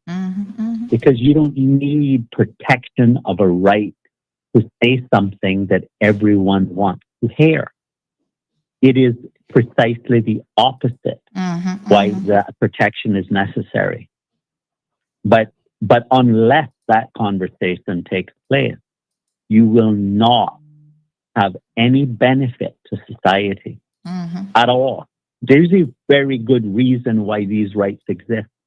And I think that the conversation could be made easier in the future if we have civics in our school system, if our young people understand administrative law, if our young people understand the importance of obeying good, sound principles in life, it's very beneficial. And this morning was a perfect example of why conversation is so important. And I hope that the entire public embraces this opportunity to reject those who wish to quelch this freedom of expression. When I listened to Mr. Solomon in your program yesterday, whether I agree or disagree with what was being said was not the point. In fact, I called for us having more of this because I could hear some callers saying some things that I think was not informed. But how do we get from the position of where we are to a better position? By having more conversation. And so I hope that those who support the port would not feel discouraged because of the resistance that they may have felt from some people. I brought up the man, Mr. Berkeley Bush. He received holy hell for wanting to spend a large amount of money on developing what we now call the Royal Water Talk. I mean, but you have to stop and think about it. Had he not done what he did, we would not be able to support the development that we have today. It just would not have been possible. And so there are pros and cons to everything. And I believe that you should reach out to them and encourage them not to be discouraged, but to have a proper roundtable discussion where people can hear a real informed discussion. Absolutely. And thank you so much, Denny. And for the record, on so many things from the National Conservation proposed amendments, the Act, all this stuff, I'm always inviting these varying, positions to come on the show. They're the ones who don't want to come on the show. Just like I told you this morning, there are politicians who are saying to me that they're not going to come on the show because I might roll my eyes at them. Or I might ask a tough question on behalf of the people of the Cayman Islands. Well, I hope what that am I this supposed to morning, do? The invitation is there. I hope that this morning is a perfect example to them of the power of taking necessary risk for the right reason, and that they would give up on the idea of wanting to avoid having necessary difficult conversation.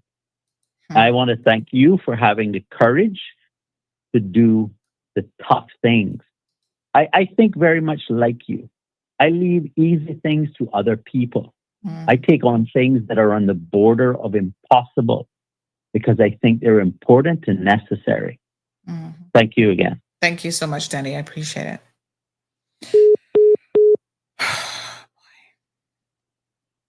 Wow. All right.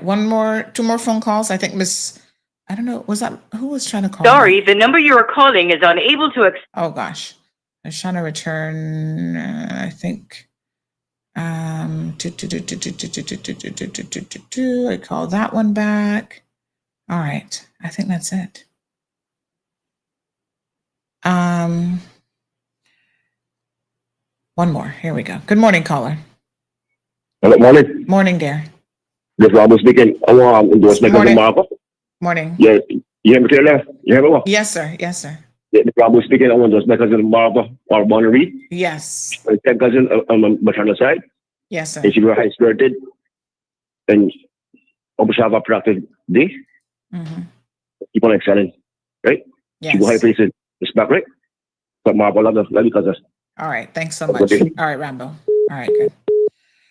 All right, folks. Thank you guys again very, very much. And, I agree with Denny. It's easy to shy away from these things. I've seen, all of your comments. Thank you guys so much.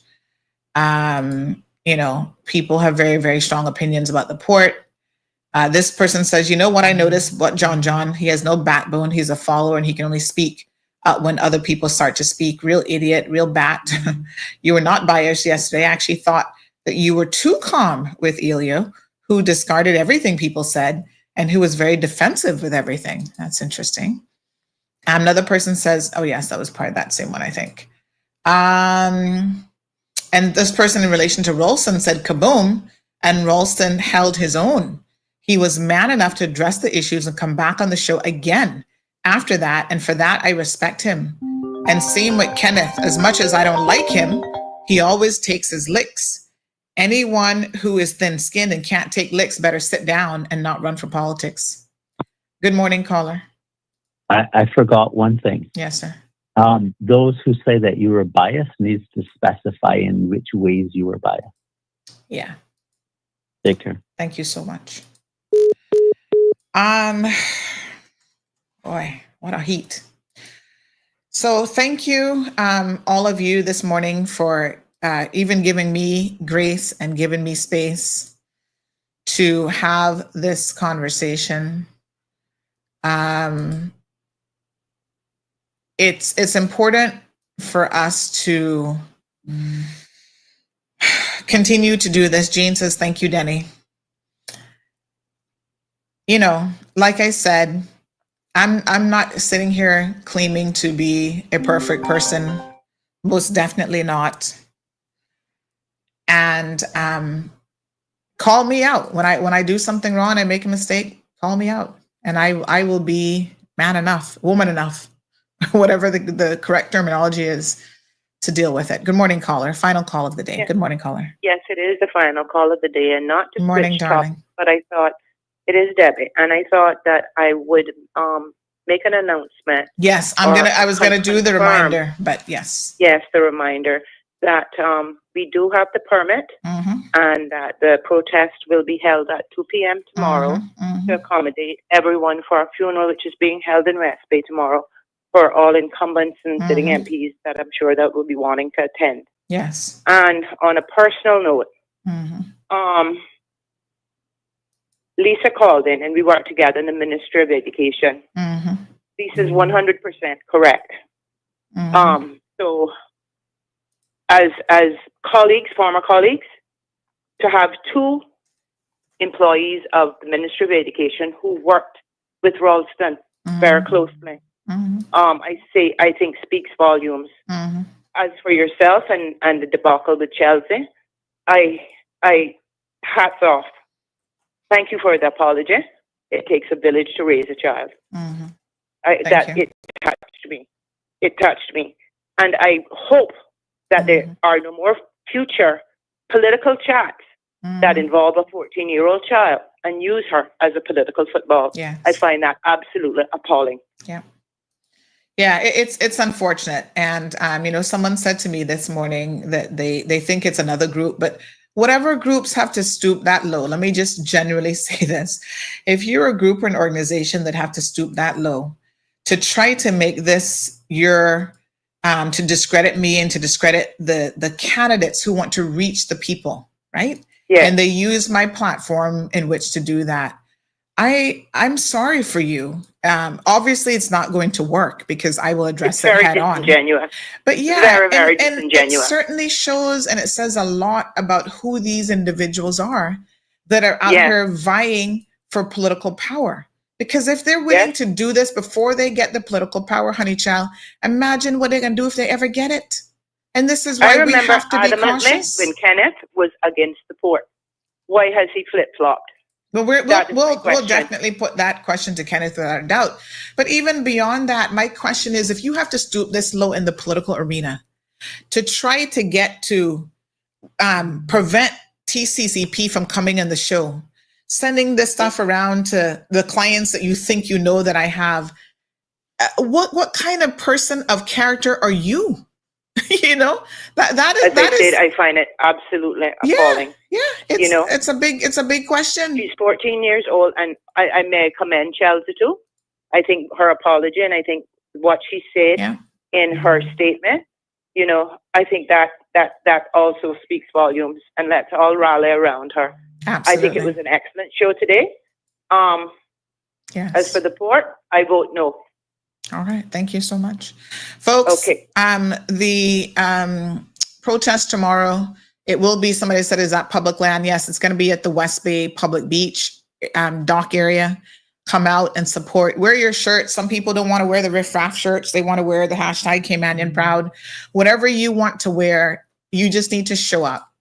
The thing here, right? And again, we're not trying to, an expat reached out to me yesterday and said, Sandy,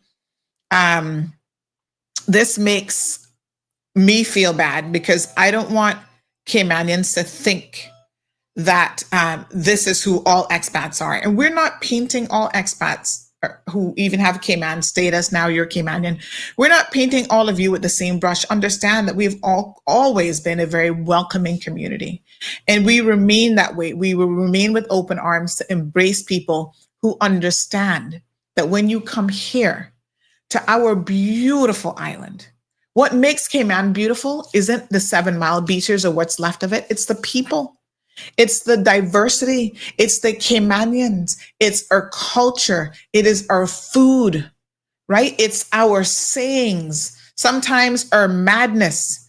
That is what makes Cayman special, right? And we want you to be part of that, but you have to come with the right attitude.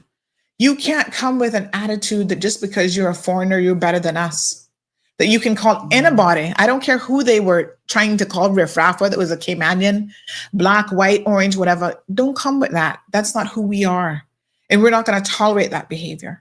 This is a peaceful protest that's going to happen tomorrow at 2 p.m. All are welcome. Right? And so I thank every single one of you who have called into the program today. I thank Chelsea. I thank Marva. I thank Miss Brenda. I thank all Caymanians that are willing to have open discourse in this country, in this community, and know that we can still sit down and have a glass of something together. We can still sit down and break bread because we are one people. We don't need nothing else dividing us as people. Okay? Hashtag Caymanian Proud. Let me say this. I see people like Pete going back almost 16 years to try to pull up something that he thinks he knows something about. You know, the other day, somebody even went as far as claiming that something that happened well over 20, probably 25 years, when I was briefly at SEMA, that I was sleeping with Cindy Scotland, husband Mark Scotland. Y'all need to stop it. I don't know if Mark Scotland is a man, woman, transvestite. I would have no idea. I have never had that kind of relationship with no Mark Scotland. Trust and believe me. You don't have to make up stuff on me to discredit me. I'm not perfect. You don't have to go back 20 years ago to try and discredit me, okay? Anyone that I have hurt, let me be a bigger person here now. Renee, Shondell, we know he's very upset and still, you know, anybody that I have hurt, I apologize, okay? Yes, I did things in the past that I should have never done. I apologize for those things. I apologize to you. Okay? You might not ever be able to let it go, and that's fine.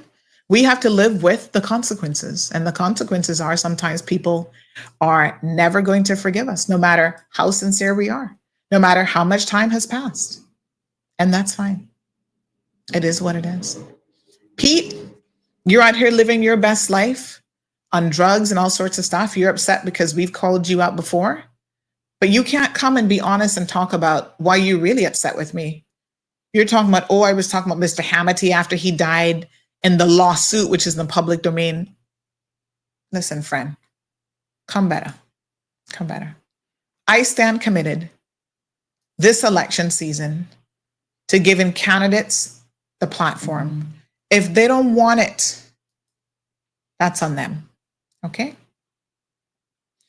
If they can't handle the heat, that's on them. They throwing around, she's Andre's campaign manager. If he wants to hire me as a campaign manager, tell him, come with a big check. No. I'm not Andre's campaign manager. I'm not Wayne Panton's campaign manager. These guys have a well-oiled machinery. They have professional companies and organizations that they're working with to run their campaigns as they have in the past. They utilize what we have available on this platform, which is you can come on a talk show. You can put up your social media posts, just like sometimes the government themselves pay for, right? You can put up banner ads. That doesn't mean I'm your campaign manager. Come on now. Come straight. Stop trying to shoot the messenger and get your own message together, because the people of the Cayman Islands are coming with a different vibe this election. And it is a vibe of we have had enough. That's it. We can ask you the tough questions. If you don't want to answer them, that says more about you than it does about me. And no apologies for ever rolling my eyes at somebody if they think it was directed at them. What a man say, who the cat fit. On that note, my beautiful people, one more time, well done. Well done, whoever this person is that took the time to put together a video, took the time to try to email Mr. Shetty from Shetty Hospital, took the time to message Dale Creighton from Creighton Properties, took the time to reach out to Wayne Panton, took the time to reach out to the Panton Foundation. They have the Alex Panton Foundation. You got a lot of time on your hands. And I wish you would use some of that time instead of being a mischief maker to do something positive in this community. Because when it's all said and done, people will be able to say a lot. But I know one thing, I can put my head down at night to know that CMR and this amazing platform has done more to help the people of the Cayman Islands than most of your elected officials. And with that, I'm going to bid you adieu and wish you a safe holiday weekend. We'll be back on Tuesday morning.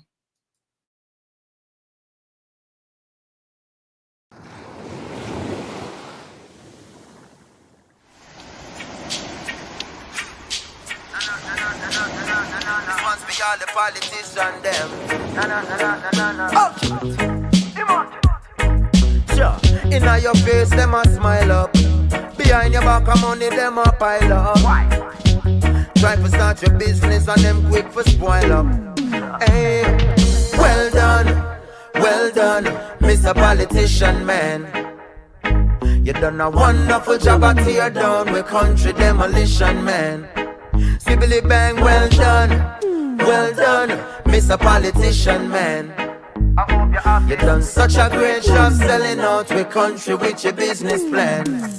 Well, you forget a round of applause for all the work you're doing. Decisions where you make will left the country in a ruins, yo. Strictly personal gain you're pursuing, so the tax rate higher than the planes where you're fluing.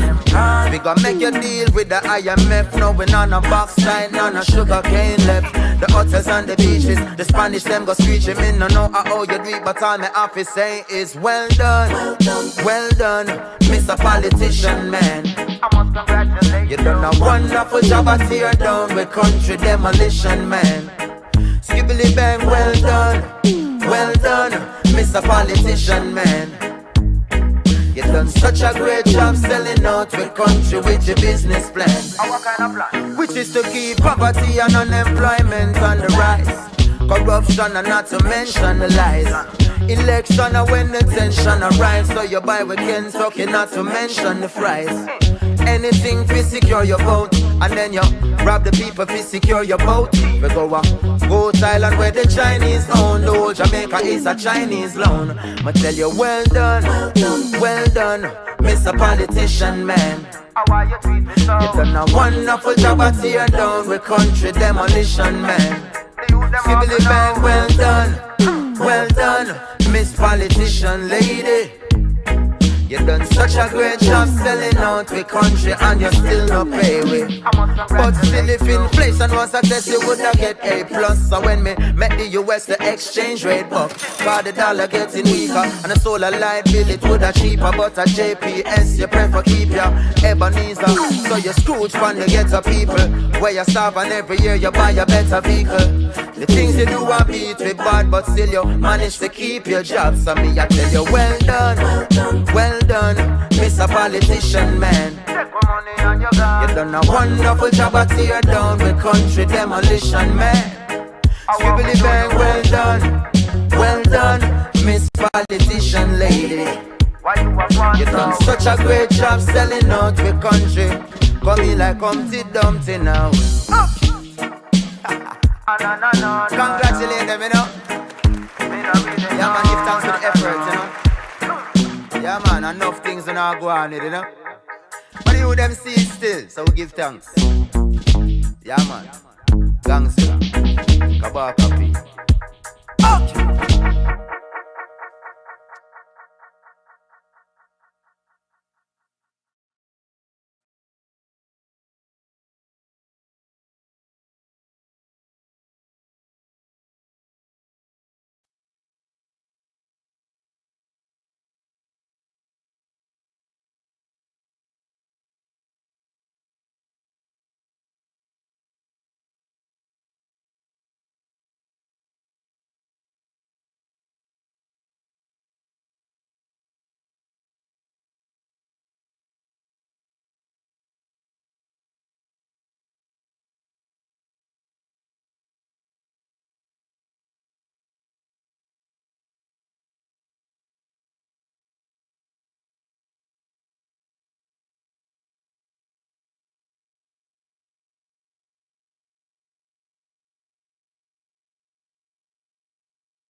Thank you for tuning in to another episode of The Cold Hard Truth. on Bobo 89.1 FM.